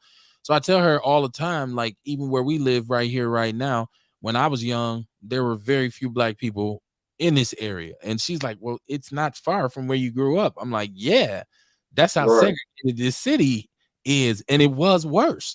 I can remember a time when Villard, like, and I'm talking 35th, 37th and Villard, a lot of white people lived in that area. I mean, a lot. And then I guess the crack came, you could say, and it was like, shit, we out of here. But Hey, I when go ahead. my mother and them moved over the West Line, it was dirt road. Okay, yeah, I've heard that. I've It heard. was dirt roads out there when they was building. Mhm. I've heard that. I've heard that a lot. And if you watch the signage when you drive north in the city, sometimes you'll see a sign that says Old North Milwaukee, because the north side was kind of remote, and like a lot of us wasn't out here. My mom always told me how special it was as a black person for them to have bought a house on Capitol Drive in 1970. So that just goes to show you how black people were boxed in this city. She was like, shit. And in my mother's words, niggas wasn't living on Capitol. Like, oh, okay. Yeah, just like niggas wasn't living in Compton. You know what I'm saying? All Yes. that. Yes. Compton was a suburb. Yes. Yes. That's a good point. But I do agree that we do need, I just said we need to create incentives for companies to come here and hire minorities. Good luck on trying to attract people to move and live in the city. I feel like when you do that, what you're telling me is you want to jumpstart gentrification. I'm looking through your words and I'm feeling like that's what you're saying. Like I'm feeling a lot of heat coming from the end of that couch. It's happening though, because a lot of people, when I do lift, a lot of those young people downtown and stuff, a lot of them have moved here from other places for jobs and shit like that. So I mean, yeah, and I know they're probably gonna keep trying to do that, keep trying to get them, bring y'all little young asses in here, you know, young and vibrant. Come on, come to Milwaukee, the Bucks and 6. Come on, yeah. But, right? Oh, go Brewers, right? Like right, all of that. We got beer. Come on. Yeah, you know what I feel? I feel like people in the neighborhoods in our community, and that's why it's so sad to me when I see some of the dysfunction in our community, because I feel like they don't understand that at a certain point they're throwing their hands up with stopping crime, right? They're saying, you know what, we can't help these motherfuckers. You know what we gonna do? We're gonna run them out. We're gonna put them somewhere where we can control them better, which is we're gonna take them out of the city and put them in the outskirts. Because one thing about millennials, they don't want to live in the suburbs. They want to live urban. They want to live next to downtown. They want to be able to walk in the summer. Hey, we're going to walk down and go to the resale shop and buy some Doc Martens. I'm being so racist towards white people, by the way. That's what they be on. No, that's it. Right. Yes. Sit on the sidewalk and sip lattes at a small cafe and read books. Like that's what urban millennials want. They don't want to live in the suburbs where their parents were. They like, I don't want to be out here. Ain't shit out here. So, or they'll just, build that area. They want to be down by Pfizer Forum. Yes. Right. State want Farm some Field. liveliness. Right. Yep. So yeah, good luck with that. And once again, I think Ernell Lucas was the only candidate who said in one of the debates that he thought economic development for the north side of Milwaukee was key and crucial, because without the north side, the city dies. I wholeheartedly agree. But I don't think you need to relocate the people that are there. I think you need to empower the ones who are there that are qualified for opportunity. I keep hearing the city and the county say, hey, we've looked and determined that segregation and discrimination are health issues. And we're going to do racial training classes, and we're going to do all these things, racial equity and inclusion. But until you change the hiring practices that the actual city has, until you do that, you're not having any change. And the fact of the matter is, most of the administrators in the jobs in Milwaukee are white people. Most of the time you work somewhere and you say, who the supervisor? Bob. We down here at the on Valete in the welfare building, and you think all the black people that are serviced and all the black people that come through there, you think, well, I know most of the employees here are going to be black. No, most of the people who make the actual decisions are white people who, by the way, don't live in Milwaukee. You in education, try to get a job at UWM, try to get a job at Marquette, try to get a job at MATC. I seen that there was a development of a board to deal with the racial inequalities at MATC. So yeah, white people run a cold game up here. They run it, which is what we need to look at. The last one was support future programs that will support the needs of Afghan refugees. Man, I'm looking like what? Like somebody please tell me what the hell this has to do with economic development. Hold on, player. I told you I was trying to get they plug. Hey, Kev, hold on, player. Hold on, player. Hold on, player. I'm just saying. What you about to say, Courtney? So I told you I'm trying to get they plug. They be all the way plugged in. The Afghanis. I'm trying to, man, shit. Everybody care about them. Well, I understand that. I understand the diplomatic part of it. I understand the human part of it. And we're saying we want to be humane to people who were displaced by unfortunate incidents in their homelands. But Well, so are we. right. But what does this have to do with economic We development? were first. Well, I'm asking the question, what does it have to do with economic development? Are we saying, well, they more customers? Like, what is it? What is the point? So do we need to make concessions so they can come in here and get their hands into the gas stations and the liquor stores and the fried food? We got a booming fried food industry for Arabs to sell us fried chicken wings, little bitty ass fried chicken wings and They're fried fish. killing it. I was Right. thinking that the other day. I was like, that's crazy. That ain't no black folks had no chicken restaurants. That only them. Like, I thought of that yesterday when I was looking at the one on 35th next in Fond du Lac that's about to open. I'm like, oh, that's crazy that they have all these JJs and there are no black fried chicken spots. And it used to be different. That didn't used to be the case, but it is now. So if you want some good catfish, hello, my friend. I don't know what does he know about. It's like right, and they all be right.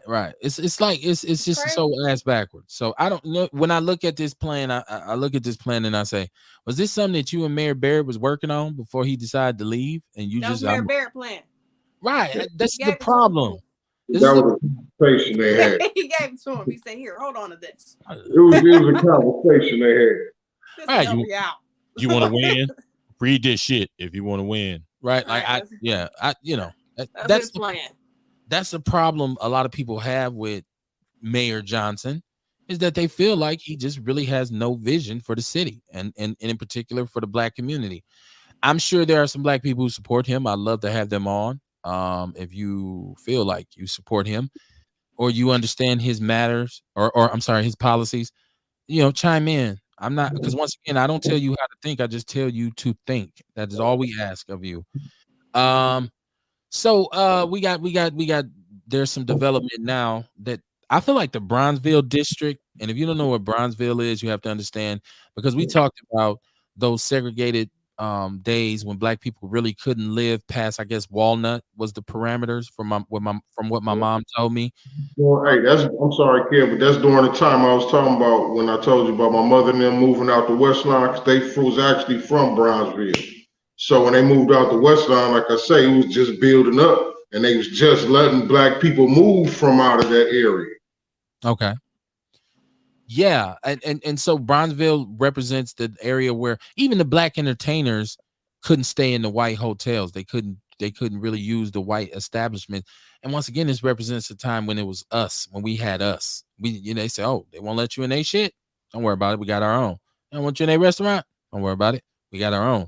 So this represents that time.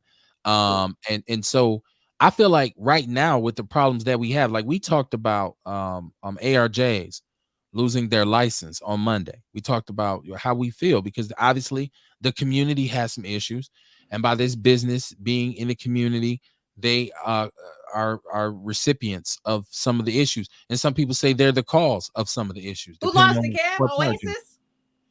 No, ARJ. I mean, Mr. J's. I don't know if you would know about Mr. J. That might be a little too when you said that, because I know what Oasis used to be ARJs, didn't it? On Village, yeah. You threw me off. Hey, kudos to you. I'm just trying to keep up now. All right. Right. And it's just it was the same proprietor, and that brother Arliss was he was very important in the nightlife in Milwaukee because he always established some of his places were legendary but people were safe, and I don't know if it's just a reflection of it being a different city. I remember ARJs. Actually, I'm so old. I remember when that building was a bowling alley before it became ARJs. That's how old I am. I told you was old. Ben told you was old. I'm happy you acknowledging now. Right? No, but so Mr. J's was his last, I want to say was his last place that he had. And I'm speaking, of course, I don't know. Maybe people say, no, he had another one. I don't know. I know about Mr. J's. It stayed open. I think his brother actually runs it now. But they were denied their liquor license. Now we know that they've had some issues. Some security guards were there who were shot. There was a brother who's an artist who was very well known, who was murdered outside leaving a party. He was leaving like a 16-year-old party on, I want to say, like a Saturday, and he was murdered. People have complained about having their cars broken into. Jean's Lanes on, or Jean's Supper Club on, I want to say right across the street from Midtown, was at 60th. They have the same issue because they've had, cars being broken into. There was a young lady on a party bus, and there was some shooting outside, and she was killed. Most black establishments, we look at what just happened at Brownstone. Most black establishments have issues with safety and keeping their customers safe. So I said that to say the development of a Bronzeville district could be something that provides a solution to that, because we put our establishments down there. That should become the go-to place to open up a bar or club or lounge, and then we can demand that the city puts police officers, or the county puts sheriff's deputies or whoever in that district to protect people, because now it's centralized. But the DNR on, was that North Avenue and Martin Luther King, which was, it was the DNR. It's a huge building. It's an old bank. You drive past it all the time.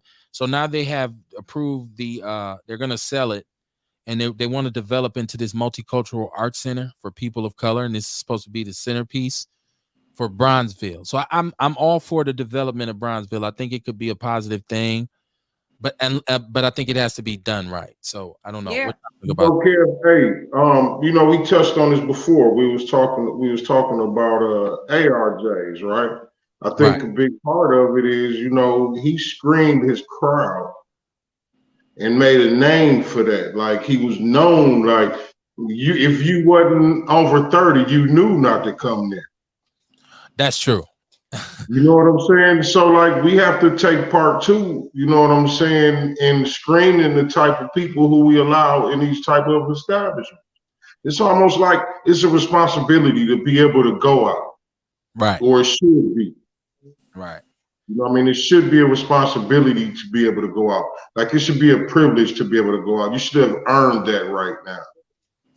Well, that's So we see technically what what happened at Brownstone, though. Shit, they called their self screening. Dude got to shooting because he couldn't get in. Right. Like, right. that's exactly why we don't let you young niggas in. See? But, told him he couldn't come in and start shooting. Like, what the fuck is wrong with you? Why? Yeah.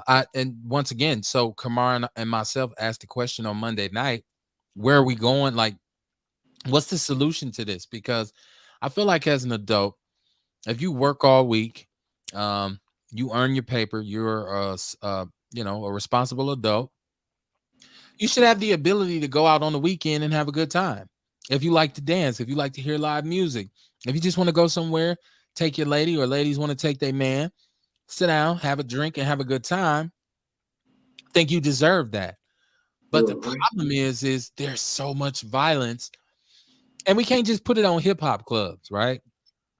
Because the funny part is, on Water Street, where the college kids go, they fight too. There's crime down there.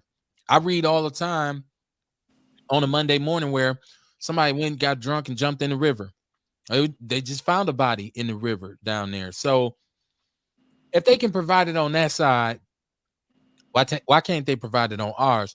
But I do think it's a great solution to say, okay, we're going to take this Bronzeville thing, and we're going to make it a safe haven for black entrepreneurs who want to have a bar, who want to have a club, who want to have a lounge, and make it affordable for them. Don't try to tax them too much because, oh, well, you're in Bronzeville. So no, man, you have to make it doable. So I believe Bronzeville. I hope that they keep developing that. I don't know how y'all feel about that. I got something to talk about. What's that, Courtney? I want to talk about the teenagers and the violence and the issues in Milwaukee. Okay, let's do it. Get it cracking. So I have found myself on the other end of the spectrum. What should we do? How do we stop the violence? What about the teens? What we gonna do with them? And now I'm in this situation, and I feel like it's some bullshit. So my son attends Riverside. He has been there a month, and he has gotten into his first MPS fight. His first MPS fight. He has not had any other fights at MPS. So he has gotten into a fight, and the boy ended up with stitches, and he was suspended for 5 days, but this was considered battery. This was battery. So I picked him up from school Thursday, And Friday, the police were at my house, picking my son up, taking him to juvenile for this fight. So he spent the weekend in juvenile. He came home after court Monday, and he came home with an ankle bracelet for his fight, his first fight. No other issues, no other a fight. And he wasn't supposed to come home with a bracelet. We're still figuring that out. But also, I think we go back to court in March, and you know, if he doesn't follow these guidelines or these spectrums or whatever, he is supposed to stay in juvenile until he is 18 years old. That's like 3 years of being locked up.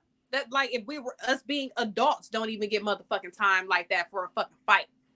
He would be in juvenile for 3 years until he is 18 for this fucking fight, this first fight in his MPS life.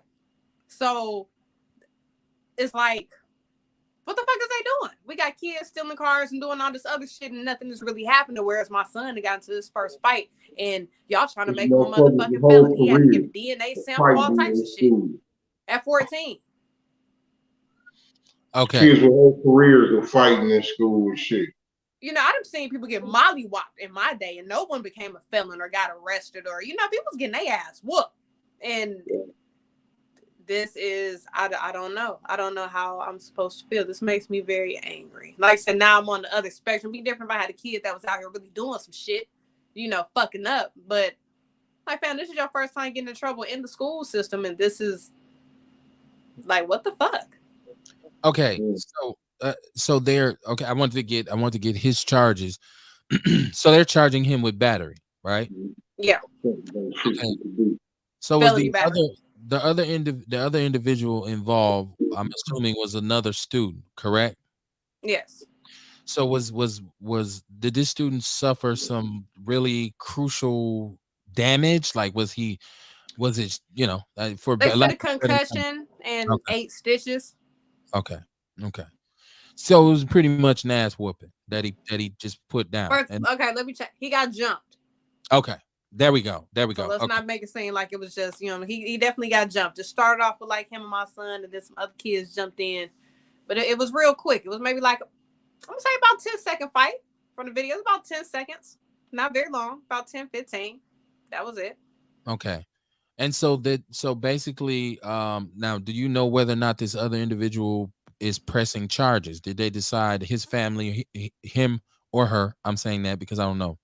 I'm thinking his parent is. And I mean, me as a parent, I would too. If my son needs some stitches, oh, them niggas going to jail. I would be saying some shit like that. So, understandable, you know, but. Now, was your son getting jumped or participating in the Rat Pack?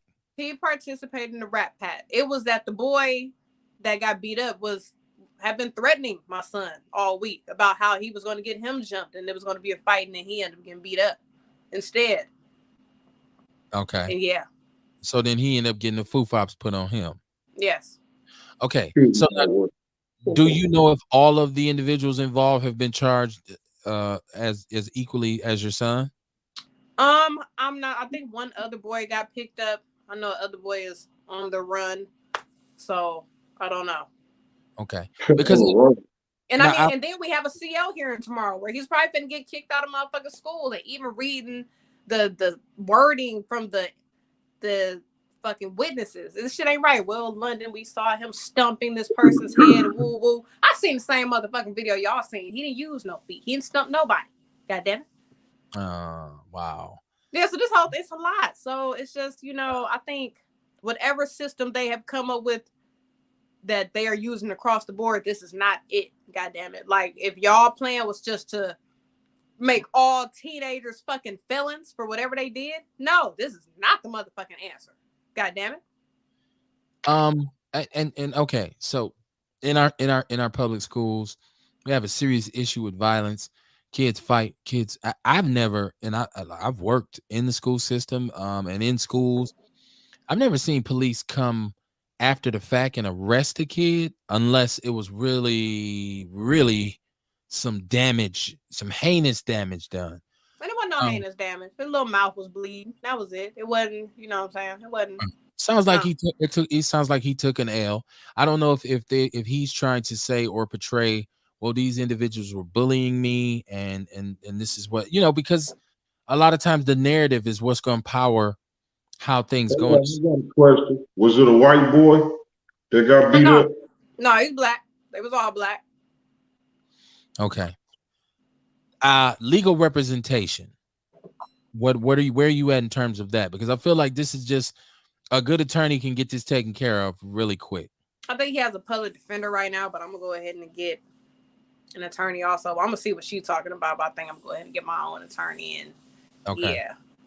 Because one thing I know for sure is that anything that's on the level of a felony, it needs to be removed. We don't need to be saddling youngsters with felony charges. Because that can screw, even though your record is sealed, but it can still screw up your life. So I think that hearing the details of what they're actually gonna do. Now, I would say this. I don't think that they'll be putting your son in any kind of facility until he's 18. I don't think they'll do that. My little turn working for Wraparound Milwaukee and St. Charles is they had alternative corrections programs. I had youngsters who had done robberies and shot people and stabbed people and done all kinds of crazy shit, and they didn't go to jail. As a matter of fact, with 8 to 12 months in the program, they was back at home. I don't think that program's around anymore. It may be, Nah, may not be. Okay. I So was in that program for sure.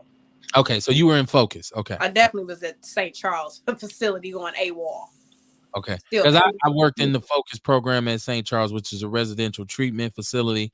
And we had some boys in there who had committed some serious offenses, but we offered them all kinds of services, and they usually got to go home within 8 months if they follow what they need to follow and they were on juvenile probation.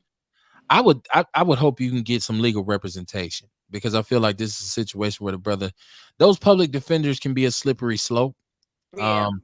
Because sometimes they'll just be telling you, well, just cop a plea or throw yourself at the mercy of the court. They'll tell you, don't fight it. And I feel like I don't think there's any doubt that your son was fighting. But I just feel like the punishment has to fit the crime, though. Like the other brother ain't crippled. He's not dead. I mean, he didn't. I don't know, but hopefully he didn't, suffer any brain damage. And boys fight. That's what we do, right? People get their ass. We say cats get their ass whipped every day. B. So I feel Right. like you need to get legal representation, and I hope that this will work out for you. But so now, does this inspire you even more? Because I know you were working on the Village organization. Does this inspire you even more to try to come up with some solutions for our young people? Yeah, and it also makes me really want to address mental health. It over the weekend, it's like I've realized my own issues, realized my son issues and the things that he's dealing with. And there's a lot of people with a lot of fucking issues out here. That's the main thing. It's a lot of people with issues. Some of the happiest people have issues. A lot of these teenagers have issues. Like me just going through his phone and going through all them different Snapchat messages and just going through all the messages and everything under every app. And a lot of these teenagers, a lot of people just have issues, and a lot of people need help, need somebody to talk to, need therapists, need something. So yeah. And I try to maintain a relationship with my son to the point where if it's something like that going on, I'm hoping that he's going to talk to me about it and let me know what's going on. Because I wouldn't want something to fester for weeks or months where it was threats going back and forth, or there was, we're gonna whoop your ass, I'm gonna whoop your ass. If it's getting to that point, you need to come to me.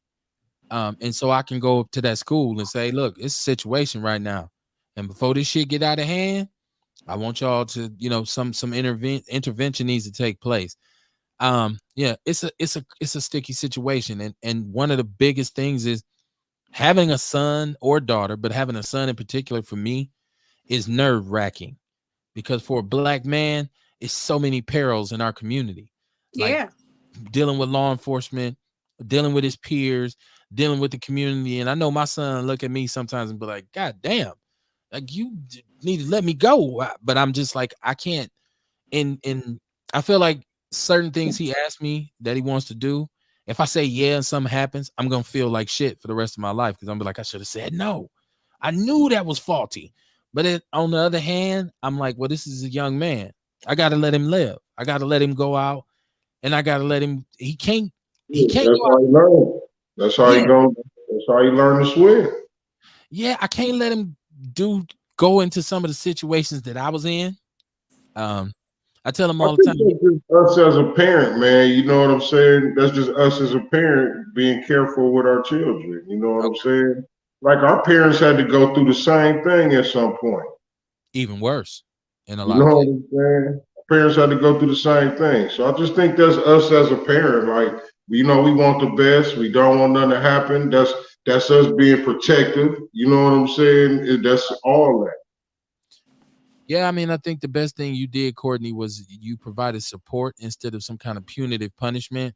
Because some people just, as soon as their kid get in trouble, I'm gonna beat his ass. That's why I keep saying, are the days of the ass whooping as a parent over? Is that an obsolete? I mean, don't get me wrong. Every now and then, when they're small, after reminders and instruction, maybe there's some room for some physical reprimand.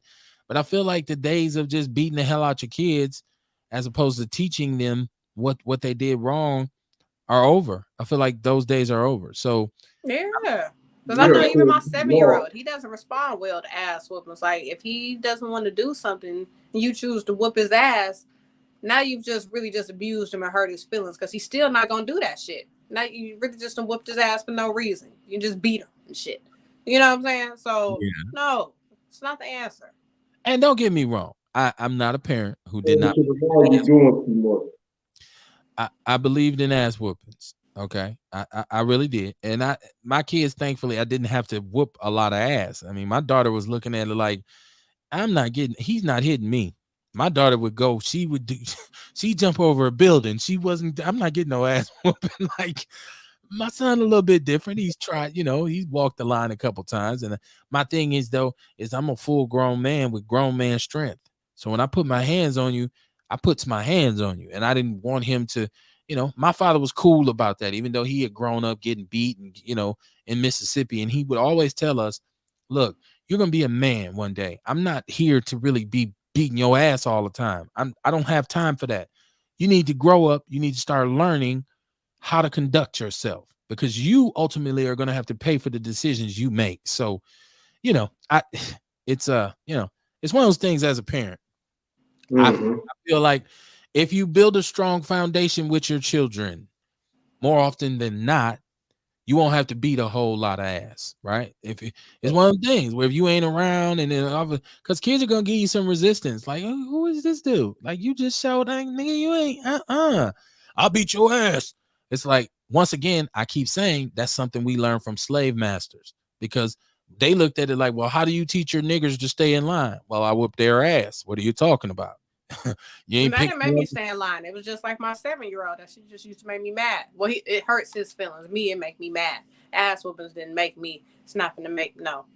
So yeah, don't work for everybody. I was the runaway slave. That shit just gonna make me want to run off the motherfucking plantation or try and kill you later that night. So Oh yeah. Lord. No, don't do that. Yeah. Oh, that's slave. That's slave I was. As far as slave. Yes. At the same time, though, I can't say some of the ass whoopings that I took as a youngster weren't deserved. And some of them, sometimes that ass whooping, especially the way my mama whooped ass. See, my mama was an ass whooping artist. She was like the Picasso of ass whoopings. Like she had different techniques and different styles and like different instruments of wanton destruction. So a couple times I was like, you know what, I ain't gonna do that because I don't want mama to whoop my ass. Or sometimes she would have me on warning, like, you perilously close. My mother was good about letting you know you was close. Like, you know what? That's about the third time this week I done had to say something to you. You ain't but an inch. I'm an inch off your ass. That's what she used to say. I'm an inch off your ass. That meant, bro, it's like being on paper. Like moms is on you, right? So some of that stuff helped me. Some of that did give me, but I'm like Courtney a little bit too, where after a certain while, it was like, okay, what did that mean? Because one of the things for me, I was more the type of kid that shut out verbal abuse because that's another area where my moms would curse you out. Like you like, damn, I'm 8. She dumb motherfucker, sit your little ugly ass down. Like you'd be like, damn, I'm like, whoa. So I just got to the point that's when I became a runaway slave as a kid, as Courtney said. That's when I started to say, you know what? Oh, whatever. I mean, I would have conversations in my head that would say, you think I'm ugly, you ugly. And it's bad for a kid that, sitting there thinking about his mama, but Oh my god. This is the kind of shit you start in your kid's head when when you start doing that. So shout out to Paris LaShawn. He said it's called Tough Love. He said he got here at the end of the broadcast. Don't worry about it, my brother. Welcome aboard. We still got a few more things. We still ain't done Courtney's Corner yet. So we got to get a book from Courtney's weekly literary You report. see me get my book ready? I saw you looking towards the shelf like, come on, You Kev, know. wrap this shit up. No, he said we learned it from the slave masters. Erica Ville said, how do I know what the slave master said? I don't know what they said, Erica. I don't. I hope I didn't give that. I hope I wasn't indicating that I knew what they said. I'm making assumptions. What I will tell you is this: most of the quotes that you hear me utilize from those Jim Crow days and those Jim Crow events come from my mom who lived it. So my mom explained to me what the mentality of those white men were, and she was still during that time sharecropping in the 40s and the 50s, in which white men still utilize that kind of punishment for black people. So when I say that was the mentality from the slave master, that's where it comes from. I'm not like I was there, of course not, right? But according to my mom, that's what she would tell me. Like, look, man, I always tell people they called, and this is all my mom's brothers and sisters, they all call white people Mr. Right Off. And I used to always say, why do you call them right off? And she would say, if you was in the fields picking cotton and that white man rolled up and y'all didn't have enough cotton picked, he'd be right off his horse and on your ass. That's the way it went in Mississippi. So that's where that assumption comes from. What else do we got? We had a sex trafficking bust with in Kenosha. I'm paying attention to this. Y'all seen another one of Epstein's associates hung himself. The French pimp hung himself, was found hanging in a cell. We know Jillian Maxwell said, yeah. We talked about that Monday on Black and White on Outlaw Radio. Or no, it wasn't. But was it Black and White? It was Live from the Basement. Okay, I'm sorry. Last Monday. And so he was found in his cell. And we know Jillian Maxwell, who was Epstein's handler, so to speak, was saying that she was going to start revealing the names of the John Does, which means all the high power cats involved with the sex trafficking that keep it afloat. The funniest part is they were saying that the hotbed for this activity was the I-94 corridor, and most of the Johns, as they labeled them, were 23 to 63. So they're partaking in prostitutes. And I want to see how people feel about prostitution, because I've always been of the mind that I feel like prostitution should be legalized. I feel like it should be legalized and regulated. We talk about creating red light districts. Say that again, Kamar. I think that's probably the problem. They can't regulate it. Right. That's Well, the thing. I think if you come up with a red light district, You don't regulate a woman's mileage. They don't know how to tax it. They want they cut. Well, That's the thing. They want to know how to get they cut. once again, I believe if you take and create a red light district where there's establishments that partake in this, or there's individuals that are out there, then there's regulations. It's like being like, if you want to sell hot dogs, if you want to sell hot dogs downtown, if you want to sell hot dogs downtown out of a cart, right? Like if you want to peddle hot dogs, you want to sell hamburgers, you got to have a peddler's permit. And if you get caught without it, you get a fine. So I feel like there's a way we can do this with prostitutes and making sure that they're 18, making sure that they're safe. Let's create some. If you got a business for prostitutes, then okay, so she don't necessarily have to stand outside in the cold no more, freezing and drug usage and all this kind of stuff. Say, hey, well, this is a post, a depot for prostitutes. Come on in here, drive through service. The product is certified. It's they get doctor's visits, they get regulated, because arresting people and locking them up is not stopping it. That's what I'm saying. It's like marijuana. It's like drugs. Like, you're never gonna stop drugs. You will. They never want the young ones, Kev. That's the thing. Like, that's a great idea, but they want the ones under 18. That's why the regulation comes into play, because now if you are caught out there and you underage, it's like drinking when you underage, or drive. Well, I won't use driving in Milwaukee. That's a bad example, but it's just like anything else. If you're not of age and you have officers who are assigned to this so they can check ID, so they can see, oh, this is a fake ID. You're not 18. You're not supposed to be out here. We're going to send you to social services. That's why I'm talking about in regulation. I'm not just make hoeing legal, like, because I feel like it's some people are going to partake in. And once again, to be honest, there's a lot of people out here who say, this is how I get my money. This is how, and I'm speaking from women's perspective, not the pimps. I'm talking about there's a lot of women who say this is what I do for money and it's my right to do so. It's like strippers. Like it's a lot of women who go to the strip clubs and no, I dance, or even like porn and stuff like that. They make these decisions.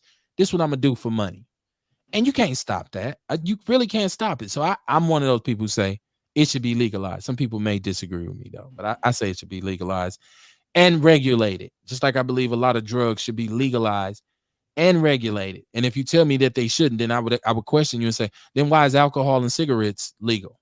They kill how many people? They're responsible for how many you talk about gateway drugs, like alcohol pass you around like a like a flipper, right? Once you start drinking, you substitute. Man, shit, damn, you was just drinking. Remember the Prince quote when in Sign of the Times when he said, "In September, my cousin tried reefer for the very first time. Now he's doing horse. It's June. It's that whole." Okay, I guess I'm the oldest person on the So show. weed is just a gateway, huh? It's gonna get you over. What is horse? Heroin?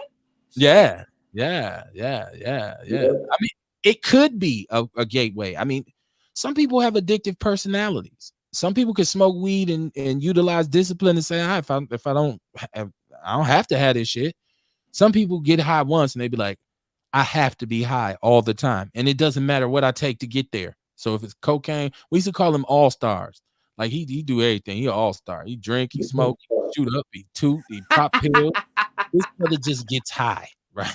So I want y'all to be aware of this stadium tax. I don't know if you all know this, but we were supposed to be done paying for State Farm Field a long time ago. 2010, then they extended it to 2014, and it's extended now. And they're saying this will probably never stop because the stadium needs repairs and it needs to be maintained. So as taxpayers, let's pay attention to where our money is going. Why they don't ask the goddamn players?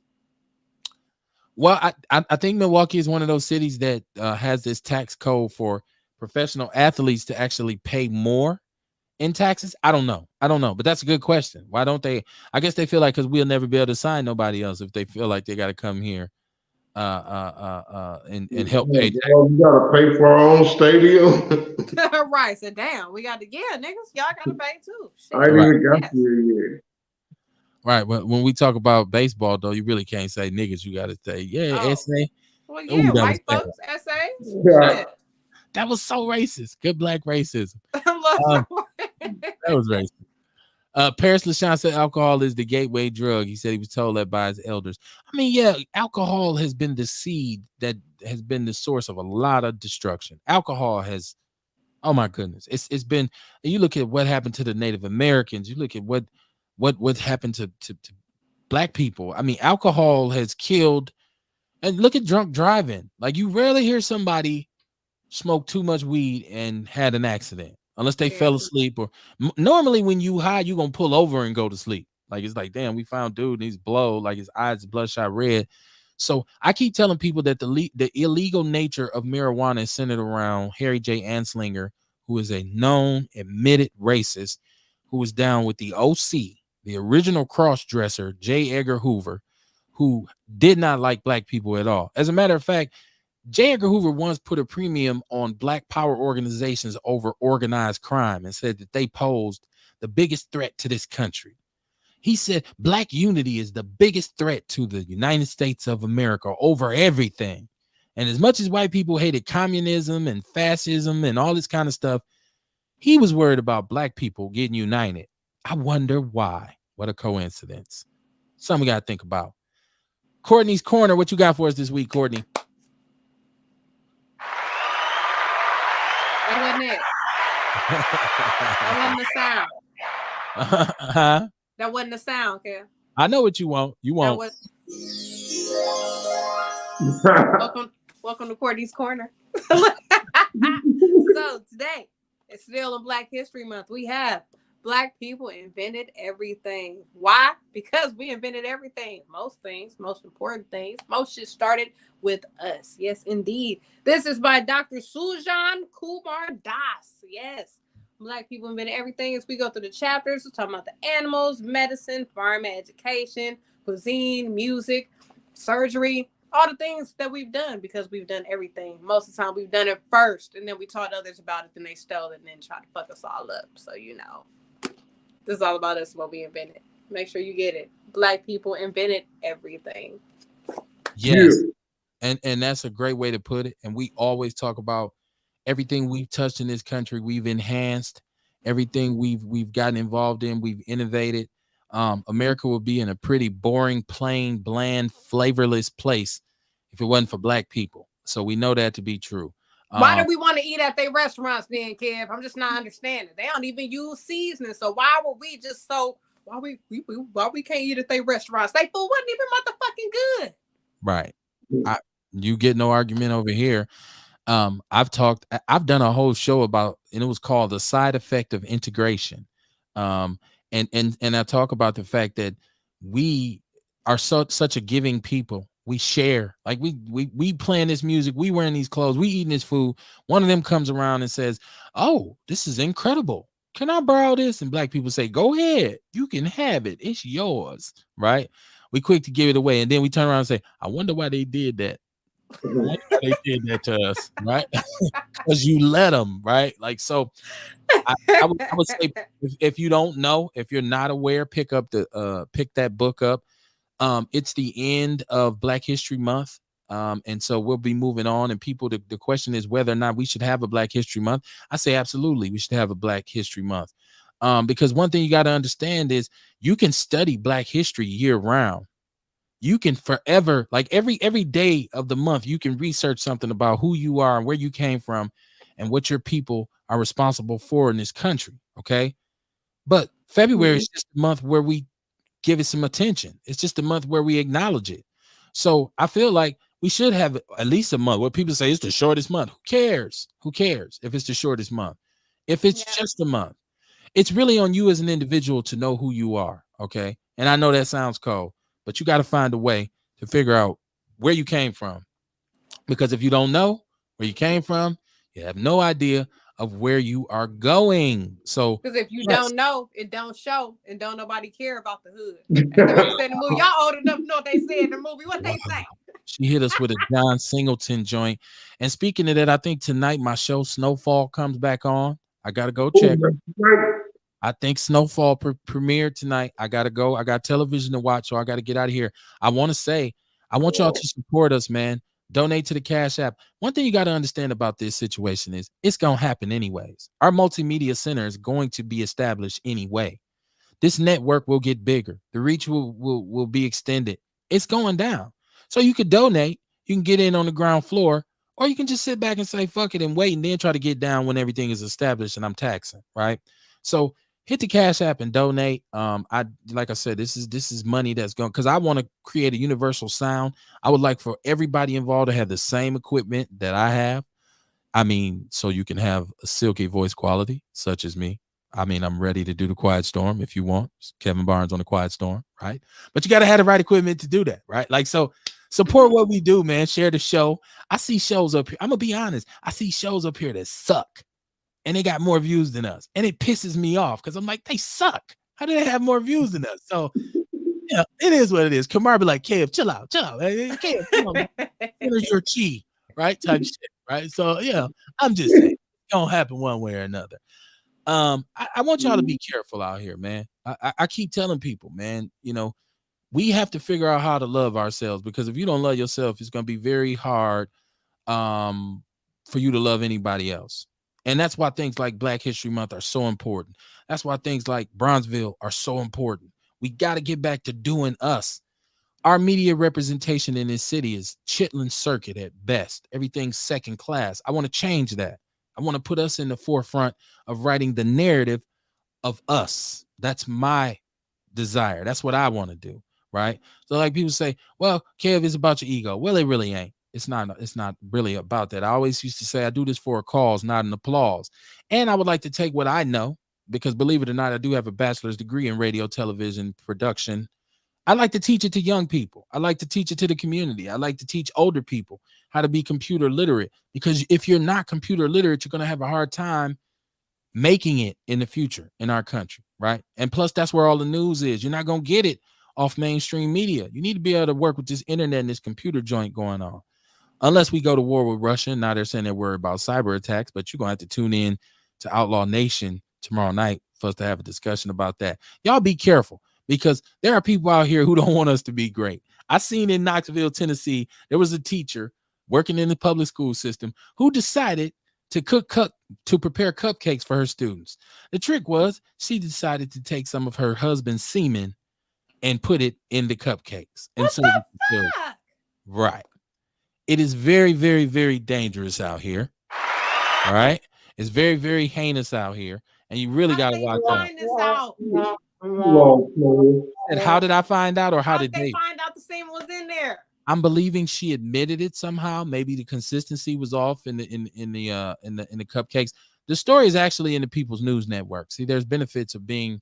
That's my own personal black CNN for y'all. Y'all can go in there. I put news in there. I don't put a lot of crazy stuff in there. That's why I'm going to do Outlaw Nation, so we can talk about the crazy shit too. I feel like I'm serious too much. But be careful. Teach your kids to be careful. And there's something to not trusting any and everybody. Question the question. Research the researcher, man. And you have to understand, if you're not with us, you're against us, right? Know your role and become great at it. And don't worry about people who tell you what you can't do, right? Like, it always takes somebody who's standing somewhere on the street to say your car is raggedy, right? Because they standing there and you driving by. Be the person in the car. Don't be the person standing on the sidewalk. I want to thank y'all for just rocking with us, man. We've extended our programming. Support Kamar, Meatless Monday. Kamar, talk about Meatless Monday before we go. Yeah, Meatless Monday. Every Monday down at Taste on 35th and Capitol. Just off Capitol. 35th Street. Just off Capitol. Right next door to the post office, y'all. I want to give you the address, but y'all know me. I still ain't got it together, right? It's at the Taste. They have a big ass sign outside. If you from Milwaukee, you know what I'm saying? Just come to 35th and Capitol. You'll see the sign. At the Taste, right? Courtney, what's up with the juices and what's up with the podcast? What you got popping? Podcast. We're gonna hop back on that and end up and wrap up the trauma series and work towards season 3. Figure out what that season is gonna be about. And as far as Alkies, you can always go to the website at www.alkieswellness.com or www.alkiesjuices.com. I'm going to take you to the same place where you can place your orders for your juice, your herbal supplements, your ginger shots, and we have more things coming soon to you. All right, man. Give it up for the Outlaw Radio family. Woo! So I will see y'all tomorrow night for Outlaw Nation. Make sure y'all tune in. I'm going to have a damn good time. I hope you plan on having one as well. And if either one of you are free, please feel free to chime in. Everything is always a family affair on the People's News Network. You have to understand, either you are with us or you are against us. So black men would have never did that. Yeah, man, Barack Obama for wearing a brown suit. Okay, so it is what it is. I'm not alone until I got the whole familia with me tonight.